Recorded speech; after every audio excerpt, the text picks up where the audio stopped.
welcome to this, the night we've been waiting for, the premiere of Q's own game, Dream Aflame. Thanks so much, everyone, for being here. I'm so excited for this game, playing this game with these folks and all y'all here. I'm sorry, I'm just so excited. But for anyone that doesn't know, this is a game by Quintessential Games, or our good friend. I'm gonna point, because from my perspective on screen, he is down at the bottom. He's waving at you now. Say hello. This cool guy right here made this game. It is a hack, for anyone that doesn't know, of the belonging outside of belonging system, which was made by Avery Adler and Benjamin Rosenbaum. I had to check my notes. We got it. Ow. Sorry, there's a sub. Thanks for gifting presents to people. All the love in the stream already. Super appreciate it so much. But yeah, I'm so excited for anyone that doesn't know this game. This is a game where we are going to work cooperatively. We are a team working together in a kind of destitute, difficult, wild environment, full of weirdness, magic, and the world is against us and the magic is against us, and it's a whole thing, and it's so exciting. And we started to build this together, but we left some of the building undone to do it now with y'all here, so that you get to see some of this, as much of this system in action as possible. And trust me, once you see it, you're going to want to play it. It's so good. Everything about, literally, we were making our characters for this and we were like, oh, that's just so good. So I'm so excited for y'all to see this. So yeah, I'm not even gonna introduce my characters because we're gonna do that as part of the game. So I'm Jess, this is my channel. Thank you for being here. Thanks for coming out for this. Hit follow if you haven't already to come out and hang out for cool stuff like this. There's also commands in chat that you can press. If you press !Q, you can see Q's entire, gosh, Q makes a lot of cool stuff. Go check it out. But specifically, !Aflame will take you to this game in particular that you can go check out. And !Cast will tell you about all the people on screen right now so that you can go and find them and all that they do. So please do feel free to use those commands, check them out. Thank you for being here. Let's settle down. Let's do this thing. Let's go say hi to everyone. Let's go say hi to Sam. Oh, hi. Hi, I'm Sam. I'm at Sam Andamio. We're not doing characters. No, that's right, we're not. I know, I always want to launch into like, I'm playing this person today. Wait. And I specifically want you to do yours because you have the name. I'm so excited. I can't wait. It's gonna be so good. It's gonna be so good. It's a good name, y'all. I'm so excited for them to share it with you. Oh my gosh. Okay. Professional. Q, it's your turn. Hi, I'm Q, the aforementioned designer of the game that we're about to play. You can find my personal Twitter account at polyamorous_Q, or my quote-unquote professional / like game design work account at Q_game_design. You can find the work that I do on itch.io, as well as on DM's Guild for a lot of the D&D 5e homebrew that I've done. Yeah, and so that's me, and this is my game, Dream Aflame. Jess, do you want me to just launch into the description at this point? I think so, because I gave a quick buff of it, but I think it's time. I think it's time for us to hear a little more about it. So I'm going to go ahead and read the section in the book that's just called An Overview. It then says in italics, read this aloud before beginning play. So, yeah. Dream Aflame gives us the harsh, wild, the dangerous, weird, the desperate, wicked, unlucky happenstance, uneasy bonds of necessity, varied aspects of nature, and strange powers born of desperation and desire. Above all else, it asks, what do you do next? The land of Wick is populated sparsely by the desperate folk known as Wicked. Once you arrive in Wick, you can never return to Wax, the land from which all people originate. There are no civilizations in Wick, no ruins, no relics. Any settlements are recent and almost certainly temporary. The only natives are the wildlife and the magic. Surviving on your own in Wick is effectively impossible. Once you arrive, you either stumble upon a group willing to take you in, or you die unlucky. Most groups come in threes for a few reasons. First, it's small enough to keep accountability and make running out of supplies unlikely. Second, it's big enough to fend off most threats. Third, there's always a tiebreaker vote, so disagreements come to blows less frequently than they might otherwise. You are responsible for your own survival and that of your wicked triad. It's up to you to learn how well you handle that responsibility and what relationships grow as a result. Will you learn strange secrets? Will you build something that can last? Will you simply survive, bickering and bitter all the while, or will something sweeter bloom from the toxic ground? There's only one way to find out. Yeah, so that's Dream Aflame. And in this game, like Jess said, we already started making our characters to some extent before we got into the stream. But as well as the setting elements, all of which are defined at the beginning of the game, and we're going to continue doing a little bit of that creation before we get into anything else. Also, before we jump back into that, real quick, I meant to mention this earlier, I am still recovering from a cold. I will do my best to mute my mic if I need to cough, but fair warning, especially for those of you with headphones, that might be a thing. There. Yeah. Cool. Speaking of, me and Sam decided that how we're gonna play this is that Q's character is like this old-timey smoker, and we're just imagining that every time he coughs, it's good. I'm sorry. Because he's like a chimney all the time. It's just in character, it's fine.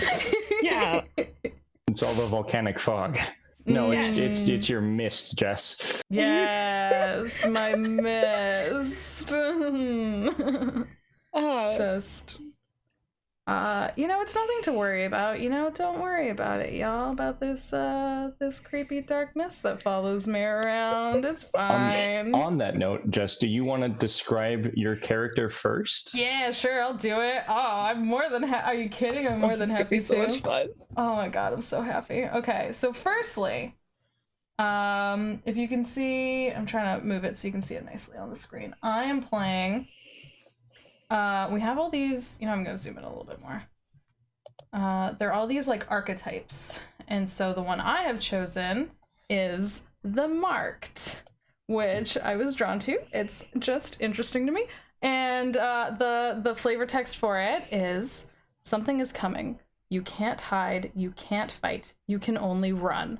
It's followed you to Wick, or it started following you in Wick. Either way, it's following you. Can you stay out of its reach? The powers of the Marked are fearful, quick, and volatile. So I am playing to find out, will you ever escape it for good?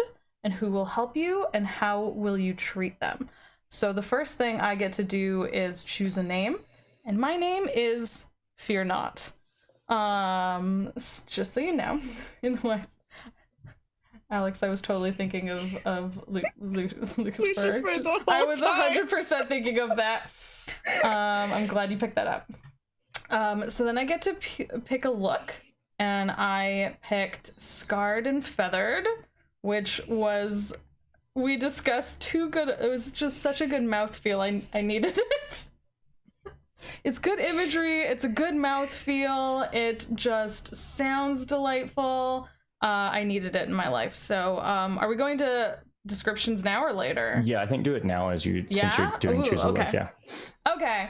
So Fear Not is Scarred and Feathered, which to me means that they are kind of cloaked and covered because we are in, once again, sort of a harsh environment. But to me, they're wearing a partial like sort of cloak. They're partially almost like a bit of an open duster or top sort of poncho where it sits on the top and sort of falls down, but their arms are showing, and you can see that it continues not just from their arms but going through their body. They are scarred from being this hunted creature, and to look at them from the face, it's a little bit darkened. They always keep their face sort of covered, but should they pull back their hood, they do have this plume of feathers that just kind of follows and moves up to the back, and it does sort of spike if they're irritated or angry or anything like that, if they're feeling something. Their pronouns are they, them. I have them written on the character box so you can see, and I'm imagining them as sort of a semi-androgynous but somewhat masculine sort of form, sort of lithe figure. So yeah, that's what I'm imagining they sort of look like. So I get to choose a familiar. So my familiar is an enshrouding mist. So there is sort of just this darkness that comes and goes as it so chooses, you know. It's its own being. Question mark? Question mark? So yeah, there's that. And as well, I get to choose that which is following me. So that which is following me is in fact something of mist and malice. So we discussed this a little bit, and we decided that that which is my familiar it came from that which is following me. It is both part of what I am being hunted by, but it has separated from that somehow, and it is with me, helping me avoid my hunter, I guess, or my the thing I am marked from. I get to choose 2 key relationships. So I have one is the one running from the same thing as you. So did we say that was my familiar or someone? I think we did say that. We decided it was. Yeah. So literally, literally my familiar is running from that which it came from, which is following me, trying to get me at all times. Which is fun, you know. That's good. That's a good thing to have. And my other relationship is a ditch witch who provides you with useful concoctions. So that's just another relationship. Can I just point out how fun ditch witch is to say? Yeah, ditch Talk witch about is... a good mouthfeel. Yeah, so that's me. And as you can see, so this is sort of the character sheets, and we have underlined all the decisions we've made, so they're sort of provided for you, and you can just pick from them. And it was hard. Let me tell you, it was hard to make some decisions because some of these are so good. But I'm very happy with all the ones I got. Yeah, so that's Fear Not for you. I kind of want to go next because I think I want Sam to go last. Yeah. Okay. Oh, okay, we could do that. Okay. Go for it. Hi, it's me again. I am playing the role the Seeker. The flavor text for that is: Wick is a cruel place. No one could argue with that, but it's also utterly fascinating. So little is known, so many mysteries to uncover. How could you possibly resist its allure? The powers of the Seeker are probing, manic, and captivating. And I will be playing to find out, do the mysteries of Wick have answers? And what will you do with your knowledge? Like everyone else, I get to choose a name first. The name I have chosen is Zid. I also chose a look. The look I chose is glinting lenses. And what that means for Zid, whose pronouns are he, him, I think Zid is a tall man who I think probably dark-skinned. He wears a pair of spectacles, large round glasses that have many other like sets of lenses that he can like flip and switch in and out. And on a long trench coat that he wears, there are multiple other lenses and mirrors and excuse me, other sort of light and light manipulating objects that sort of are sewn on or otherwise attached and like coming off on strange little metal appendages and stuff. And so he's just like a big weird sparkly metal and glass thing all the time. So yeah, that's what Zid looks like. The familiar I chose for Zid is a bio-arcane construct of your own design. What that is for Zid is his left hand, which can detach and do things somewhat on its own. The specialty I chose for Zid is shadography, which I have decided, because that's not a real word to my knowledge, is that it is the study of darkness in Wick and the things within it. Zid's two key relationships are a rival researcher.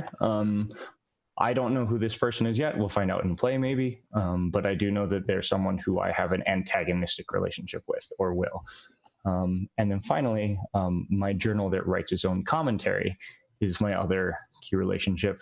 So I write notes in the book, and when I go back and read them, there is other writing that is usually snarky in it. So yeah, that is Zid. I love that. You said nothing says clean your glasses like someone else talking about glasses. So I was like, oh shit, these are dirty. So that leaves me, and I picked the faithful. So here's my text. Wick is a dangerous place, but some things are worth a walk through hell. You believe that there are blessings hidden in this wasteland, and you have come to find them. The powers of the faithful are driven, intense, and holy. I'm playing to find out, am I worthy of the blessings I seek? What will I sacrifice to achieve my ends? So, my character's name is Holiness dash that feels to her dash like sacrament dash, or because that's a mouthful, holiness. It's so good. I'm so happy with it. And for her, I chose a look that is plain and simple. I imagine, regular old traveling clothes, maybe in cream and brown, short, clean nails that are well kept, and a heart of gold. Heart of gold and Double bass. We're going full on cinnamon roll here, right? Faithful cinnamon roll. So the familiar I chose for her is a living reliquary that hangs around her neck, and it's full of blood. I wrote a note yesterday. Talking rumbling blood, like thunder, like the shifting of bones, like the shifting of the bones of the earth. And since it's right against the sternum, if it does decide to say something, she also feels it. And it does speak audibly. It's not like a jawbone microphone situation. Because we're living our best lives here. The blessing that holiness seeks is a girl. She's fallen in love with a woman, and that's what she's here to find. Because Sam is nothing if not permanently on brand. On brand. She's here to find this young woman, and it's going to be wonderful. And then her key relationships, which I have not thought too much about, are a fallen angel and the one who brought you into the faith. And I would like to think that those are the same person, because that's the more interesting answer.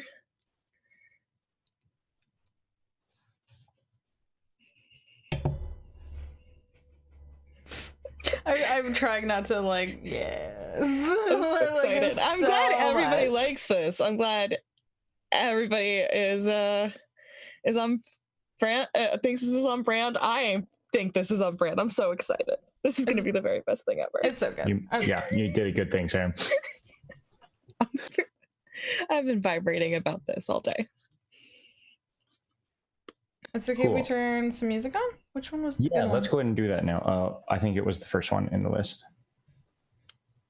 Okay, let's do that. Cool. So at this point, I think I do want to go quickly through the setting elements we developed.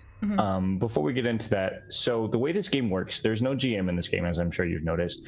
We will all be taking the time to pass around what are called setting elements, which basically are the aspects of the game that are not our three characters.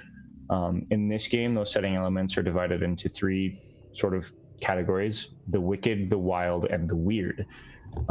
We'll get into what each of those are and what they are specifically in just a second. But in play, what will happen is sometimes during scenes, one or more of us will take hold of one of these setting elements. And when we do that, it will be our responsibility to embody that element in play. Typically, you want to avoid doing this when your character is going to interact directly with that element. So if that ever happens and you're holding an element, you would instead release it. Elements have moves just like character roles do, though they're a little simpler and more broad. But yeah, so that's what the setting elements are, is it's basically instructions on how to GM this GMless game.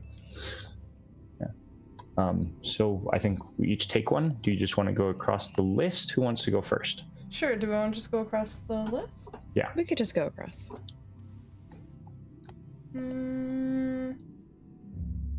Does anyone have a specific one they want to take? Nope. Jess, you pick one. You go first. Well, if I'm going first, then I'm taking the first one. Does it matter? No, go for it. No, it doesn't matter. Oh, fine. I'll read the first one. Okay. I'll read The Wicked. So, the people of Wick are a desperate, motley bunch, doing what they can to live. Very few survive without companions, and the scarce resources of the inhospitable lands are hardened and defended. Gosh, sorry. Wick is big, and the wicked are rare. And when you do find them, kindness is rarer still. Best to prepare yourself for conflict. So we had to choose 3 types of people. You can see them underlined on the screen. We went with eternally optimistic pilgrims, the masked yet faceless, and the many-armed and more-tongued. So... Because again, we're nothing if not on brand. So yeah, we all discussed a little bit of visuals, what we were imagining for some of these. Some fun, kind of messed up, which also just makes it fun. The 2 hungers we chose are that the wicked want to take what they deserve and spread the faith, which we did somewhat choose because it felt like it went well with some people's characters. What?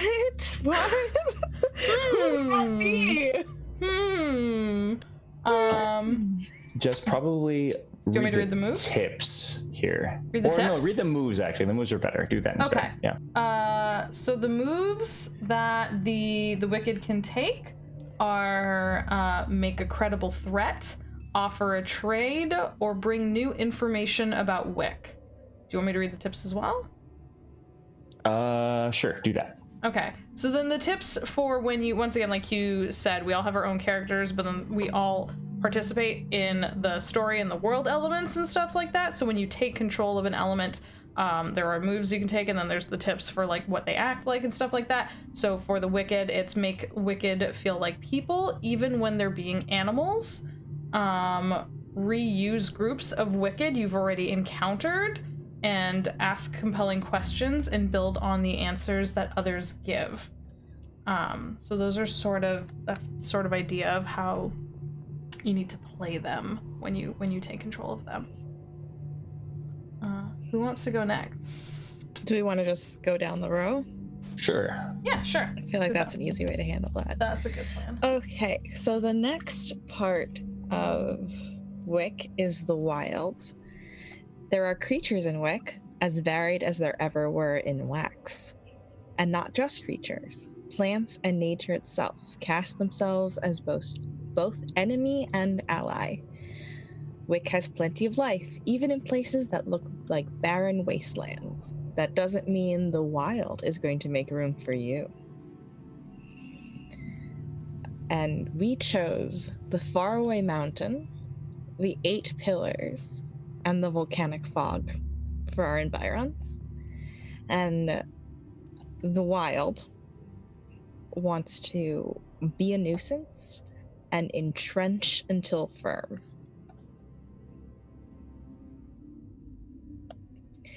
And the moves for the wild are appear unexpectedly, reveal an abundance or place of calm, steal, damage, or threaten something important.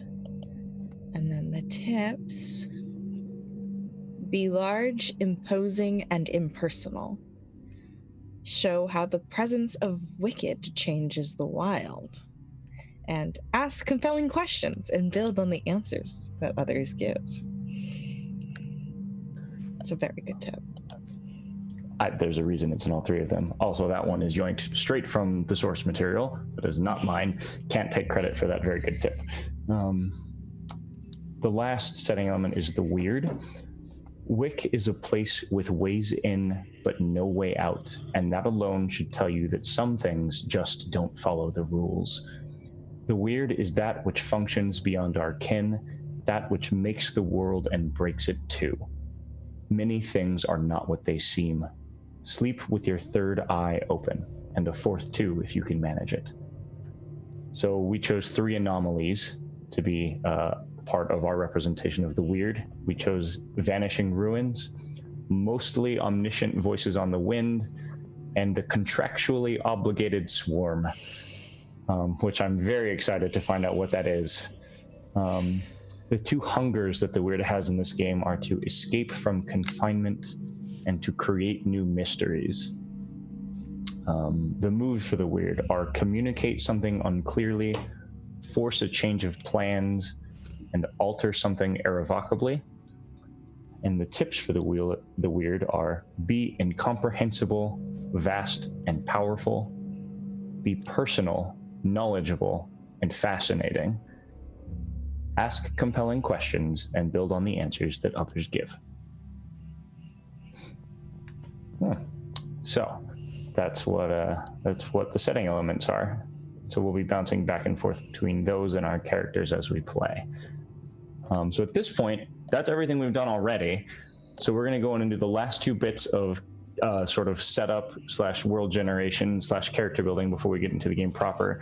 We all have to develop our relationships to one another, which we'll do. Each role has a choose one to ask left section, which we will do that.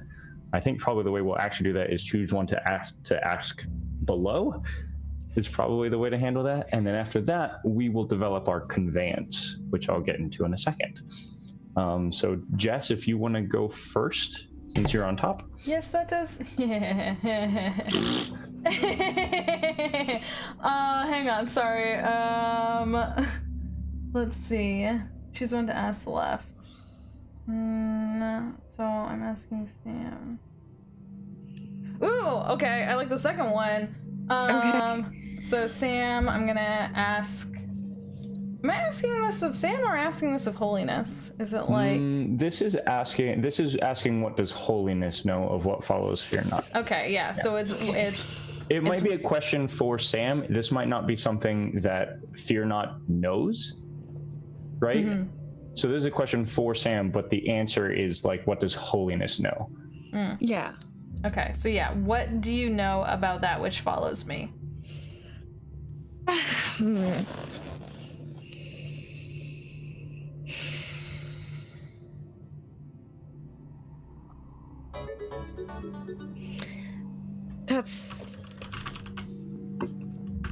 This is so hard. Like, when you looked at them, I'm like, man, that's the more interesting one, but I don't have an answer. So, I feel like any answer I give is gonna get at like the nature of what the thing is that follows you. So, you let me know if you don't like something, Sure. or if you like something a lot.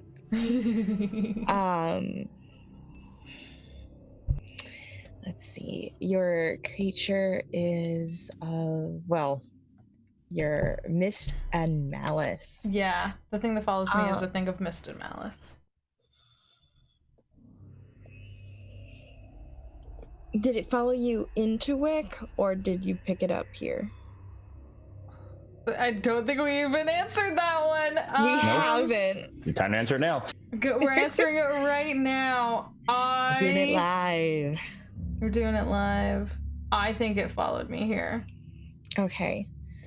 That's cool. I like that. Yeah. So, I think Holiness knows that it's a part of you somehow.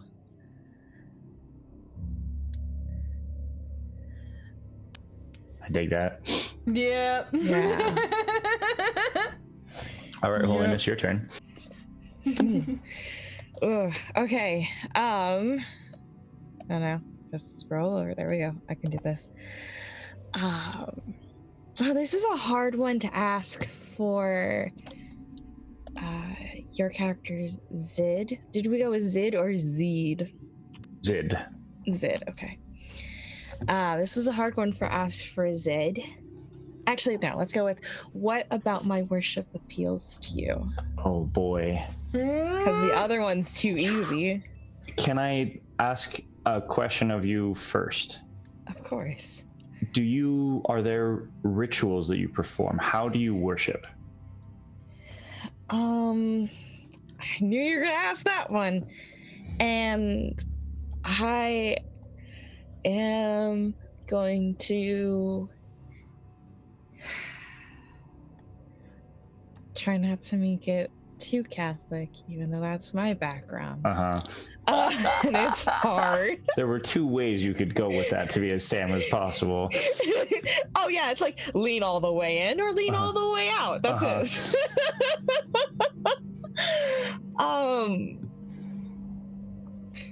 And I already chose a reliquary, so maybe it is time to lean all the way in. Reliquary filled with the blood, even. Yeah, there's a lot in there. Diving deep into the backstory of Sam, apparently, this evening. Yeah.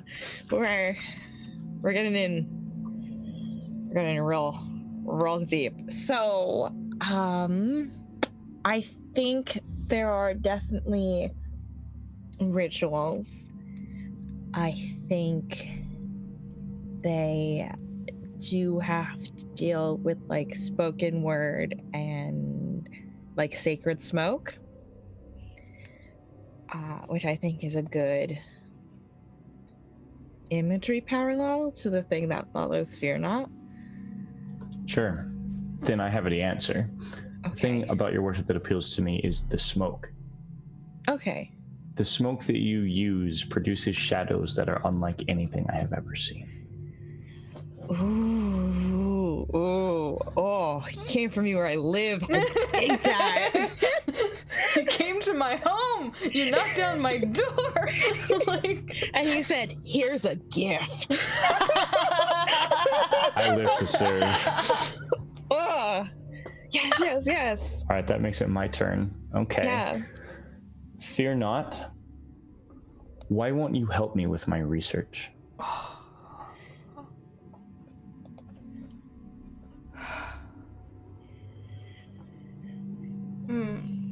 Why won't I help you with your research?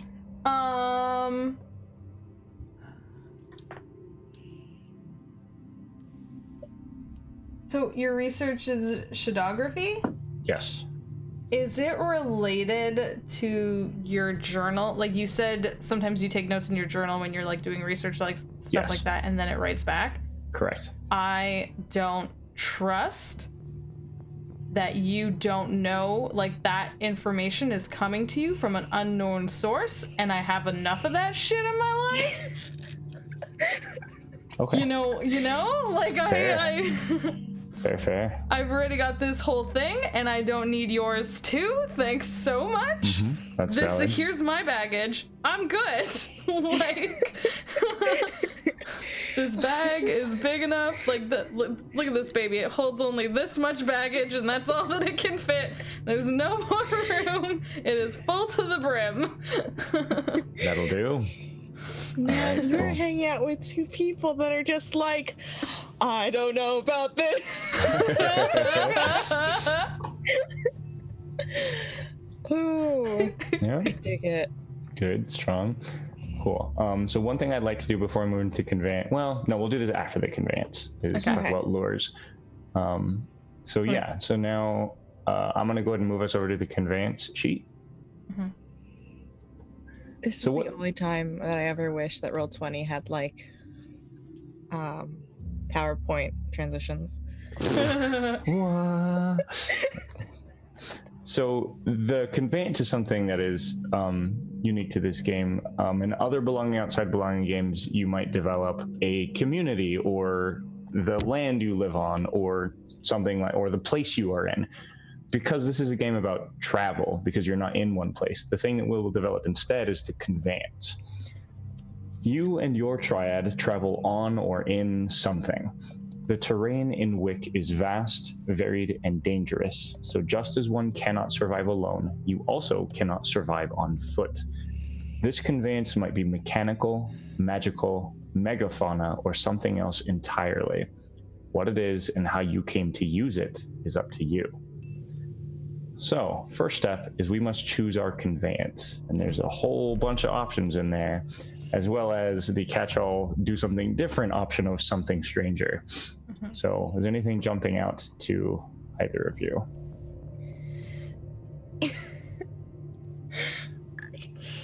So the one that immediately jumps out to me, because everything is so like interestingly wild, is a wagon.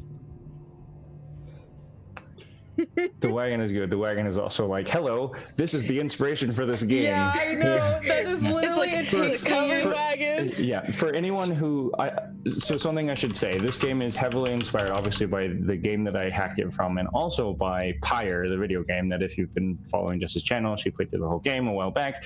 Yeah, it's a very good game. I love it a lot. The setting here is very much a love letter to the downside in Pyre, and in that game, all the characters travel in the Black Wagon. Or the Black Wagon, is that what it is? Yeah. Yeah. So that's why the wagon is in there, because I had to put the wagon in there. And it is very good, and it is what I think. There's a lot of moments where I think very separately of Pyre, like when we're playing this and we're discussing like our stuff. I get like like we've discussed some really good visuals, but every once in a while I'm just like, boop, I'm back and like there's so much Pyre love in this, and it's really good. Like it's a really good wholesome love, and I feel it. And like the wagon is so much like I can't not think of that. And I would not object to the wagon. Like the second you said that megafauna was an option, I was like, "Excuse, I hadn't read that part yet." But also just the wagon is so it's simple in name, but very diverse in what we could fill it with. Especially considering what the next two things we'll be discussing are. Yeah. Or what its nature is. Like, Yeah. it could be a wagon, but what kind of wagon It is unlikely it is just a wagon. We'll get there. What if it is megafauna? Yeah. Yeah. So I think a wagon is the one then. I think we're pretty much decided there. We have discussed it a lot. Yeah. Yeah. You got it? Okay. Yep, I got it. Okay. So next, choose 3 things your conveyance does. There's a big list here. I'll go ahead and just read the list. Travel atop the ground, float in water, fly through the air, scale mountains, burrow through the earth, find its own sustenance, find your sustenance, provide a comfortable amount of space, move quietly, move quickly, intimidate and impress something stranger. Can I go? Yeah. Yes. Because I was interested when you said find its own sustenance, because once again we were saying like, what if the wagon is alive? What if the wagon is a sentient being of some sort? So I was immediately like, oh, find its own sustenance. That's cute. But then when you said find your sustenance, I had a good visual of like literally, because like you said, in this world, there's no permanent structures. Things are just sort of scraped together. You sort of like find stuff if you're lucky. Like it's kind of a really rough thing. And I just have this image in my head that we like found this wagon and we're like, oh, let's just hide in here for the night because some horrible thing, some contractually obligated swarm is coming by or something. And then, you know, the next morning we got up and there was something of sustenance available to us and we were like, that's weird. And then like I just have this fine. Yeah, and then I just have this image of like it wasn't even evident immediately that this thing was capable of finding a sustenance, but it started to just almost like a cat like leaving gifts at the door. You're just like, what's that? That's weird. I am extremely in love with that a lot. I really like that. If that's okay, then that's my vote. Cool. Sam, your turn. Yeah, which great, perfect. Jumping off of that, I also imagine that it's smaller than it looks, but we got inside to hide and it's actually like pretty spacious. And that's the other reason why we stayed in it. We're like, oh shit, not all three of us are gonna fit in here. Who do we leave out to die? It's like, no, bigger on the inside. Yeah. I'm like, no, it's cool. This is fine. And they're like, okay, all right, this is cool. And then like we wake up and there's some food outside. We're like, we could stick with this another day, I guess. Yeah. Do you guys feel good with that? I like it.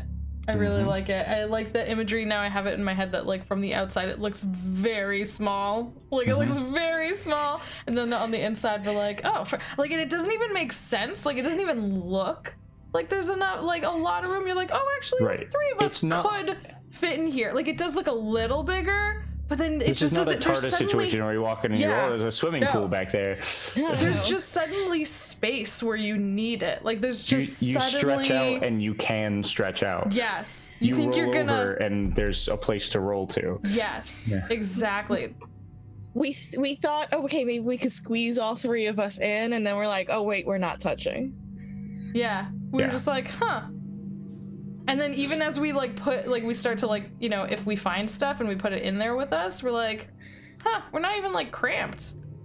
That's there's weird. always a place to put more stuff. Yeah, there's always a place to put things. Yeah. Okay. It's weird. I think the last one. I'm just gonna go with travel atop the ground. I think I'm gonna do the simple thing here. Because I think we've got enough weirdness without doing some wild ass locomotion. So I think just travel atop the ground is the one that I want to swing for if y'all are good with that. Yeah. Yeah. I'm very cool with that. Does it have wheels? It is a wagon. So I think so. Is anything pulling it? Does it have a space for something to pull it that's empty? Or does it just not have a space for anything and it moves? Let's hold on that until we get to this next bit. Because we might learn some more things. Yeah. Sorry, so this last thing about developing the conveyance. Yeah, choose 3 things your conveyance needs. So I'll read them again. Regular maintenance, food, constant reassurance, specialized equipment, safety harnesses, alone time, just a drop or 2 of your blood, frequent rituals of binding, a few good books, the souls of the damned, a spell of good luck, something stranger.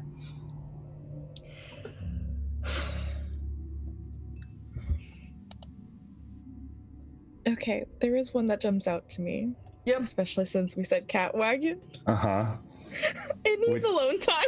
Yeah. I'm super into that. I'm cool. Does it just spit us, like we try to get in and there's not space?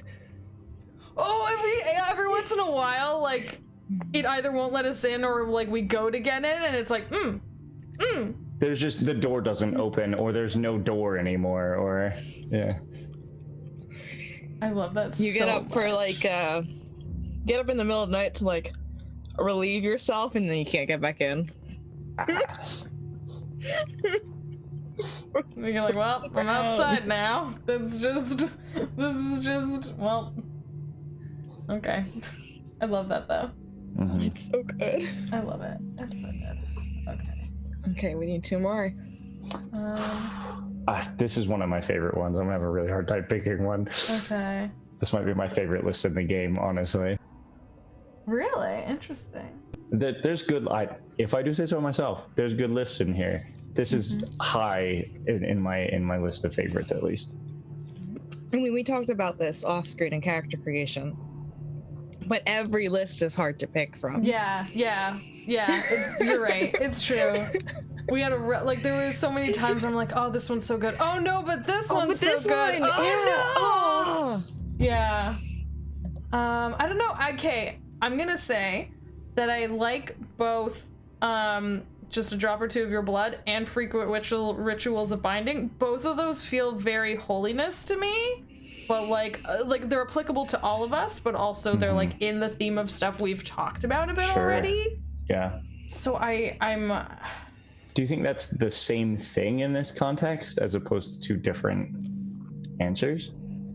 what do you mean? Or Like do you bind it with blood. with blood? Blood. Oh,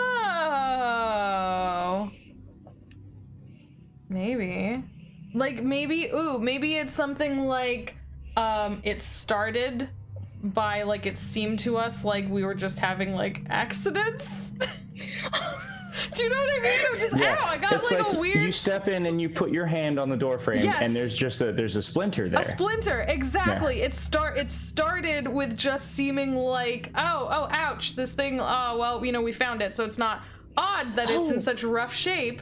But then as we did more with it, it became more clear and more intentional, and maybe even Holiness's knowledge or experience with rituals helped us realize that we could get even more out of it with intent. Does that make sense?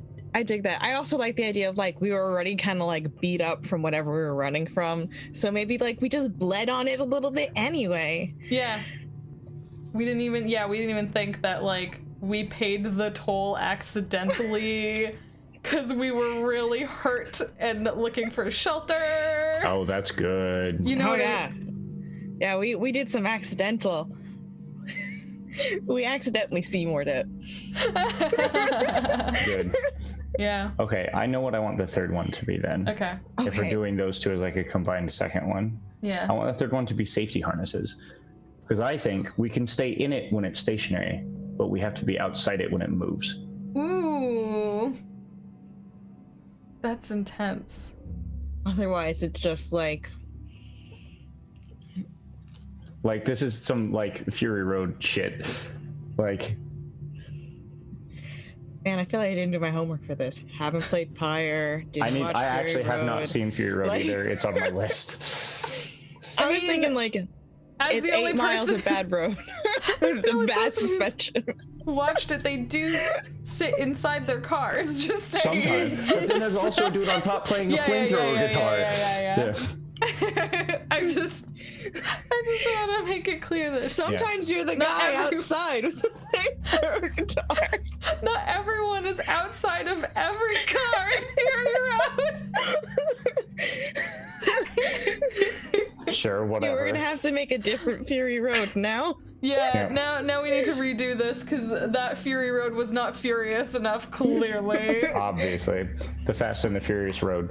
Are you guys cool with that concept, though? I like Yeah. it. Yeah, That we just yeah. jog alongside it sometimes because it's too dangerous to be inside. Well, no, we can't keep up with it. Oh, okay. So we are You strapped to you the have to outside. ride on it. You have to strap yourself to it somehow. Like, can we get on it and ride it in multiple ways? Like on the front, on the top, on the back, on the sides? I think so. I think we can be in multiple places, and I think that also gives us the fun thing where that gives us some fun cinematic options here. Yeah, no, But, now yeah. I'm imagining, have either of you gone sailing and you have to hike out? I'm not familiar. It's a lot of No. fun. So if you This go sounds sailing, great. sometimes, depending on how big, the smaller the boat, like if you're on a 2-person boat, one of you is strapped in and is just leaning straight across, almost lateral to the water, to pull it. Like, Yeah, that sounds Sorry. No, it's okay. You're good. That's just like, wow, that sounds like a nightmare. But my point is, I imagine. Have you ever seen Kiki's Delivery Service? No. Dang it. Okay, in Kiki's Also Delivery on my Service, there's a scene where like they're riding a bicycle and they have to get around a corner. So she, like, one person is I've just seen the scene. Yeah. it's just pedaling and the other person leans in. I'm imagining hiking out on our wagon. Yeah, that's good. It like goes up on 2 wheels. Yeah. It's like So I don't think this thing has anything pulling it. I think it goes. I think it just goes. Yeah. Oh my god. But it doesn't go until we get out of it. It will not. It is like, nope. Yeah, it won't go if there are people in it. Or at least if we're in it. Mm-hmm. I don't want to say that it will never go with people in it because I think that I don't want to tie us to that. That's true. That's very limiting. Yeah. Maybe it's hungry. Maybe. Hard to say. Yeah. Cool. Bounce us around to take our blood. Yeah, it's just endangering us on purpose. Yep. So then the last thing we need to do before we get started, which I just realized I didn't actually mention before, is we need to draw a map. Oh. Yeah. So we're going to bounce to this blank sheet here, where we will use Roll20's fabulous drawing tools to draw a map. So I'll go ahead and just read from the thing. Finally, use a blank sheet of paper to draw a basic map of Wick. Each player should name one place the group knows to exist and then draw it on the map. Once this is done, each player should name one place that only their character knows to exist and also place it on the map. Use the decisions you made when developing your setting element as a guideline when coming up with ideas for this. Also, consider your conveyance's capabilities. Don't put something deep under the earth unless you want it to be difficult to access or you chose the burrow through the earth option for your conveyance, for example. The map does not need to be a work of fine art, nor should it look full. There are many places in Wick that you do not know about and will discover in play. Feel free to continue updating the map in play. It should serve as a good reminder of the places you've been and things you've done. So once again, let's just go down the list. Mm-hmm. Jess, you first. What's a place that all of us know?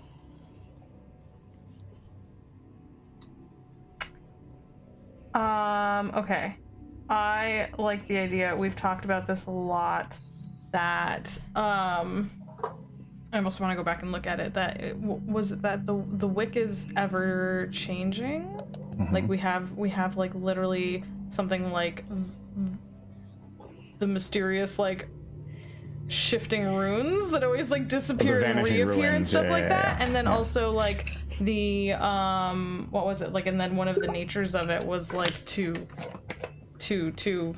entrench until firm. Is that what you're going for? No. Oh gosh, sorry. I'm gonna have to go back and look for one second. Was it in the weird? Yes, in the weird. In the weird, some of our anomalies were the vanishing ruins, and then some of our hungers were create new mysteries. So I literally imagine like there's a lot of stuff that's never the same. Like there's a lot of stuff like you go somewhere and it's never the same twice. But I like the idea that where we found our wagon, for some reason that spot remains the same, and maybe our wagon even likes taking us back to it every once in a while. Yeah. And I think it's a fairly nondescript area. I imagine it as somewhat rocky, somewhat desert, like kind of sandy, kind of rocky. And there's almost just this nest. Good. I love that. But also, the wagon's nest. Wagon nest. Yeah. And so I think this wagon that runs on blood also nests. So it's not gonna look good, but I'm gonna say that there's like this. It's not gonna look good, but there's literally like this one spot where there's a few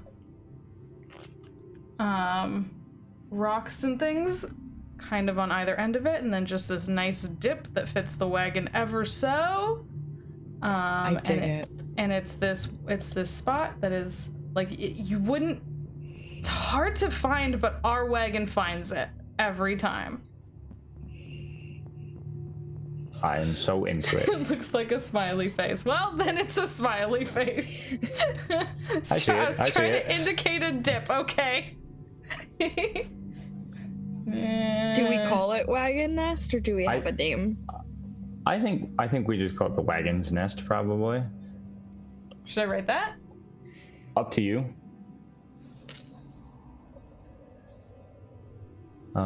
While Jess is writing, Sam, do you have a place? Ish. Okay. Oops. I have a place and it's called Clarion. Not the Okay. hotels. Sure. When I looked it up to make sure that was a real word. Uh-huh. It's a shrill war trumpet. Sure is. I can only be who I am. Mhm. And I think I know we don't have permanent settlements in Wick, but I think it's the closest thing to a permanent settlement. People gather there. Maybe it's under a mesa. It doesn't have to be a desert mesa, but Under a mesa? Yeah, there's an overhang. Oh, wow. Yeah. What's a mesa? It's a flat, it's like a tall vertical thing that's flat on top. Okay. Basically, like if the land just went. Mesa is, you might know this. Mesa is the Spanish word for table. Oh, yeah, okay. Yeah. That's why they're called that. Yeah. Okay. They're not called mesas. They're mesas. Americans have to be weird. Yeah. Let's see. Let's put it over here.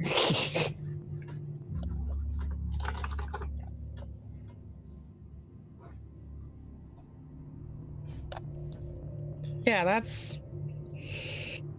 So there's like a there are always wicked there, even if there's There are not always a wicked there. settlement necessarily. That's a place you can go to find people. Yeah, maybe it's like a frequented trading post, even if no one lives there permanently. Right.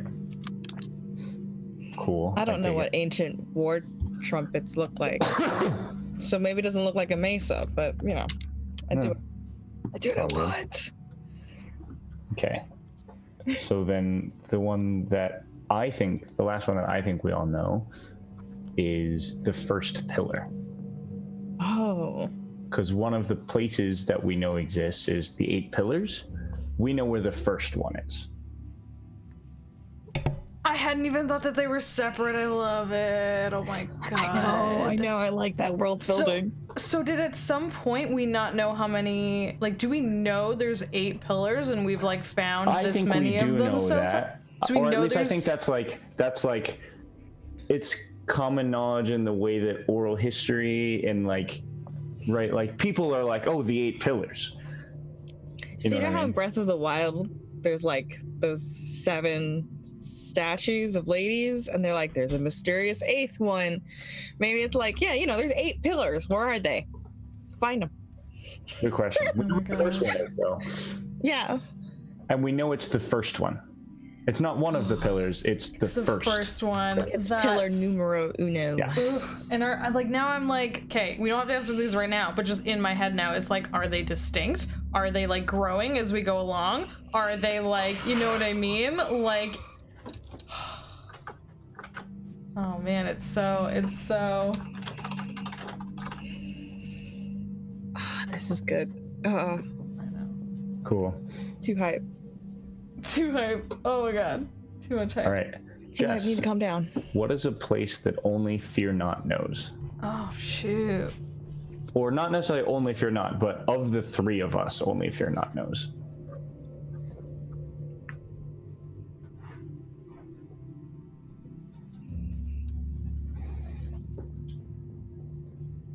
I think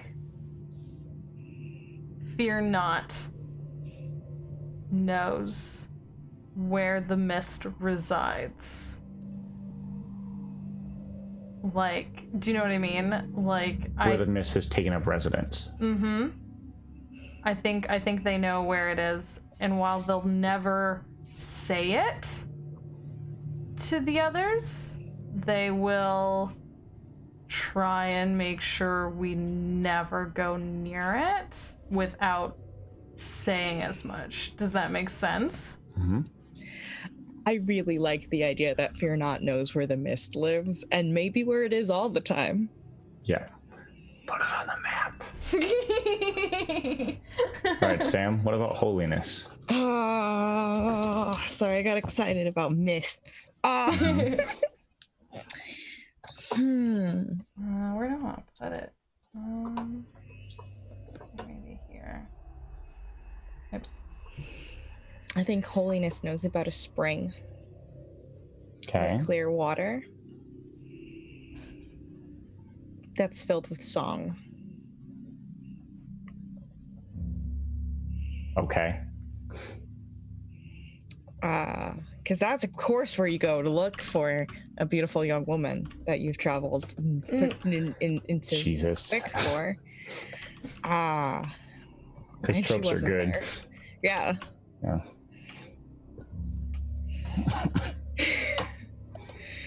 Listen, it's roll 20. It's okay. So I think there's a spring. I don't know how to draw a spring. You could do like a little waterfall or something, maybe, or like a geyser? circle pond, or like a small fish. My bad palm tree in the corner, and no one can see it, but now I have to name it. Oh, I like that. Oh, good.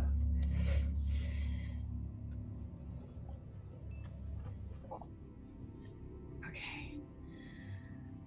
And that leaves you. Yeah, I think the last one, and it's the thing that I think needs to be on the map, is that I know where the faraway mountain is. Ooh. And Okay. I don't think I've been there. I think I have read about how to get there. Okay. That's- Because we talked before about the faraway mountain being always far away. Yeah. Yes. And I think I have read about how to get there. Yeah, I was gonna say I was gonna try and preface this to chat to be all like, just so y'all know this is like a deal, because Sam made it evident that we can't get there, and so the fact that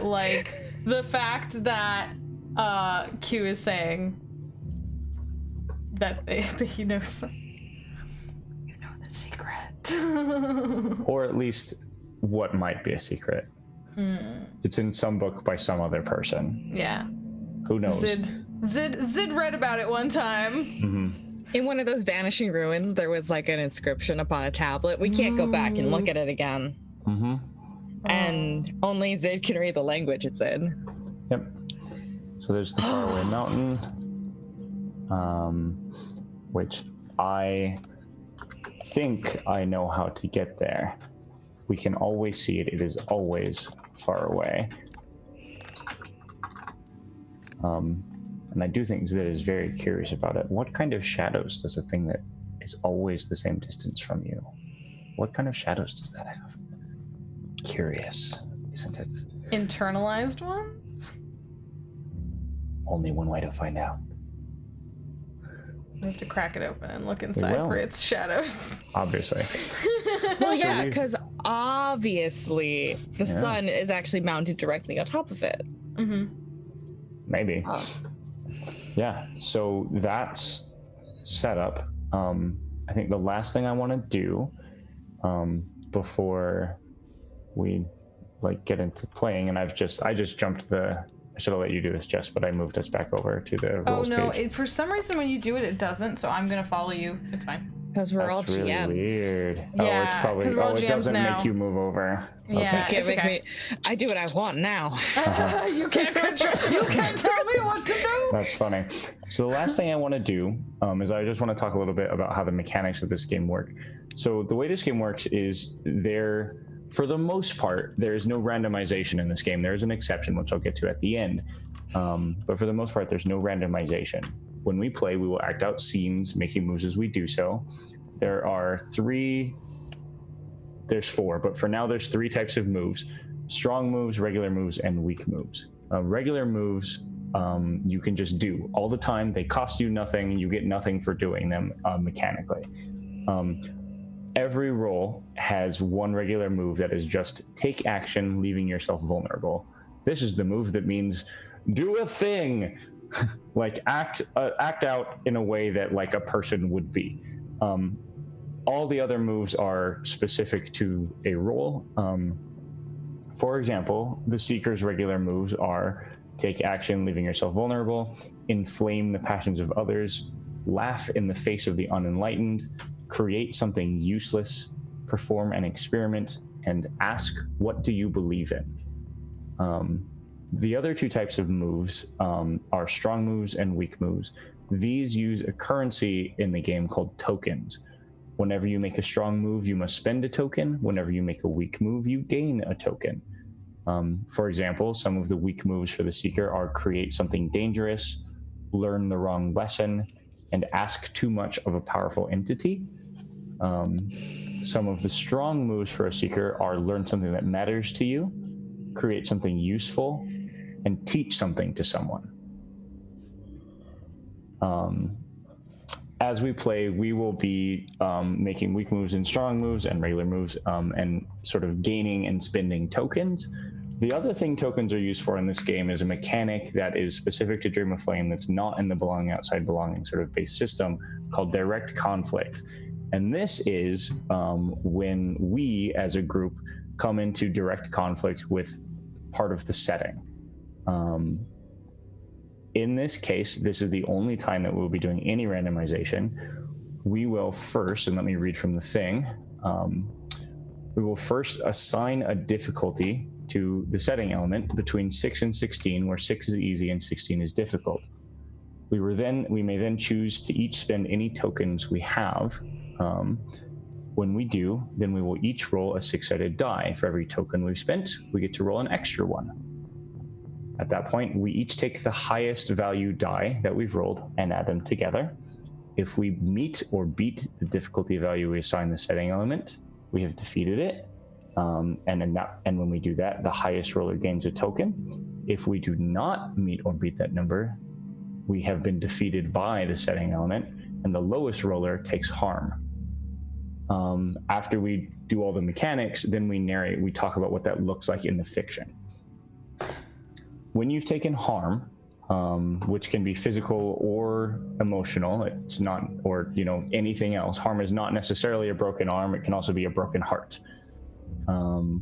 When you would take harm, we look at, so each character sheet has a harm area. The first time you take harm, you take moderate harm. You write down what that moderate harm is, and while you are moderately harmed, it costs you 2 tokens to make a strong move. If you take harm again while you are moderately harmed, you become grievously harmed, which you again write, and at that point, strong moves cost you 3 tokens. If you take harm another time while grievously wounded, then your character is lost. What that means is up to you. It could be death, it could be something else. Recovering that character should be very difficult. If that happens, we'll decide if we want to try to recover a character or if it's better to move on, whatever, etc. Finally, when you have harm, the thing that you can do is the thing that can fix harm are healing moves. In order to use healing moves, the other 2 players must both make a healing move. A healing move costs each player 1 token, and it will move you down the level of harm from grievous to moderate or from moderate to no harm at all. The healing moves are every player has 1 healing move that is stay by their side, ignoring your other responsibilities. And then there is another healing move that is specific to each role. So for the Seeker, it is create something that helps but has frightening side effects. Healing moves are not always good. They help with harm, but they have side effects. So that's a thing that we may be running into in this game should we ever come into direct conflict with the setting element. Finally, there's one other way in which you can gain tokens besides making weak moves, and that is playing to each character's lure. So I would like us to go in order and read our lures, please. And I'm first. So I'm pinging my lure because I'm just moving the screen around so everyone can see. So my lure is whenever someone sacrifices their own goals or ideals to keep you safe, they gain a token. So there's a benefit to helping me. You know? That's juicy too. So mine is whenever someone asks you to commune with divinity on their behalf, they gain a token. So I'm not gonna say the only time it's useful to ask someone to pray for you, but And then mine is whenever someone goes out of their way to help you with your research, they gain a token. Okay. So yeah, that's where we're at. Yeah. Jess, did you want to break here? It might make sense actually if this is a getting into it good for like 10 minutes. Yeah, we'll do a little like 10 minute break right here, and then we'll come back and like get into it. Does that make sense? I like this. If that's cool for everyone, y'all, we're gonna take a break. You should too. Take care of you. Make sure you hydrate or do whatever you need, and we'll be back in a hot second. So stick around because I know y'all are already you're already as excited as we are. So we will be right back.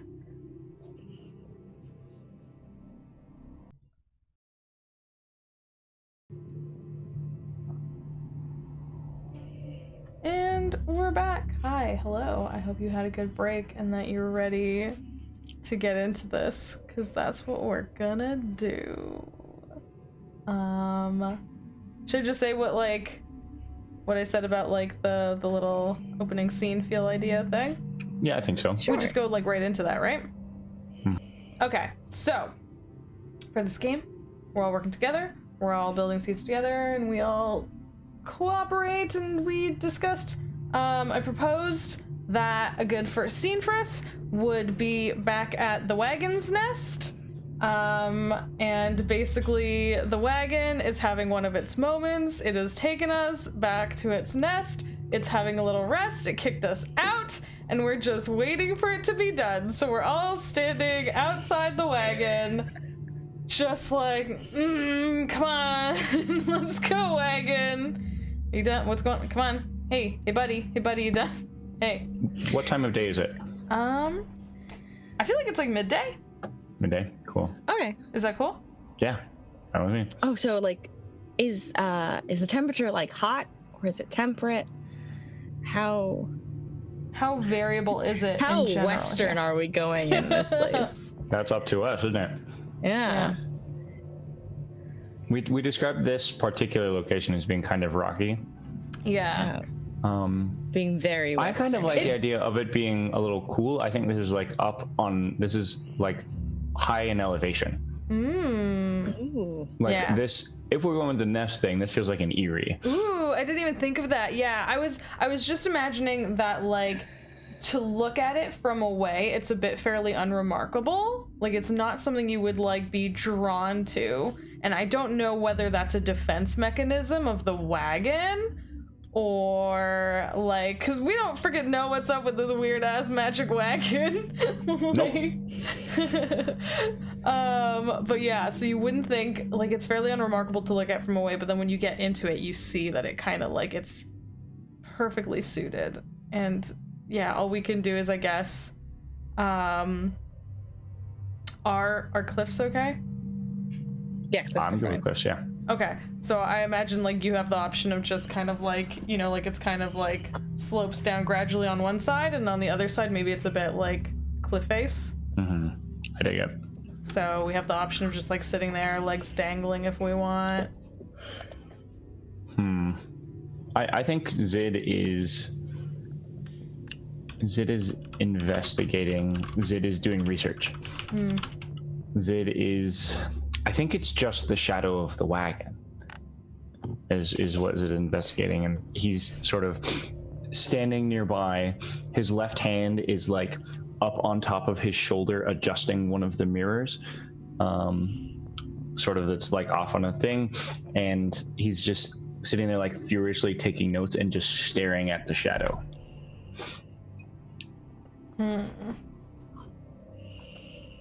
What's Holiness doing?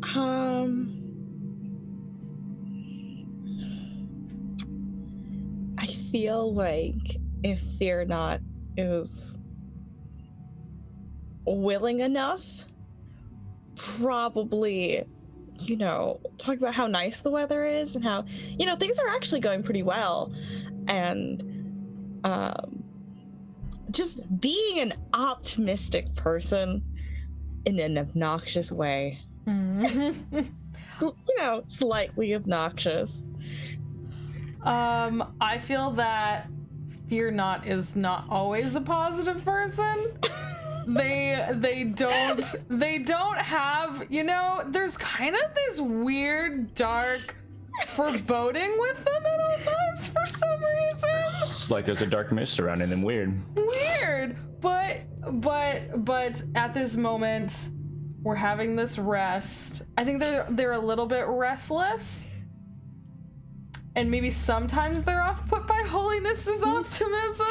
But right now, I think on top of this sort of like cliff face, I think there's like a nice breeze. I think it's actually fairly nice, and I think they even actually have their hood down and they're just letting the wind ruffle their feathers, so to say. Yes, the feathers. Definitely never going to directly ask about those feathers, because that's rude. but yeah, so I think this is putting them in enough of a good mood, and like I don't think they normally take their hood down, but they are enjoying like the cliff face, and the breeze and the wind that comes off it is definitely it feels good on their scarred and featheredness. So I think y'all are chatting, and I think then suddenly Zid just speaks up and it's like, one of you, can you come and adjust the tertiary mirror on the lateral right side, please? You're right. Yes, I can show you, just please. And he's just like staring, scribbling while talking. I guess Holiness isn't doing anything that would be impeded really by adjusting a mirror. So as I was saying, it's a really lovely day. I don't think I've ever seen anything quite this. Shh. That wasn't included in the request. Shh. Quite this blue. You know that they are in here. You cannot speak while I'm studying the shadow. You will disturb them. Disturb who? The shadows. Shh. yes, we should definitely worry about what the shadows think and what they feel. And there's like a little, I think like there's a little like mist that swirls around me. And I'm like, yeah, I didn't mean you. I think you're gonna have to apologize for that one. Sorry. Shh.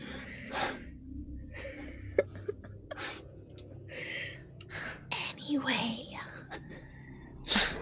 I think it's a pretty great day. I feel like today's gonna be pretty good.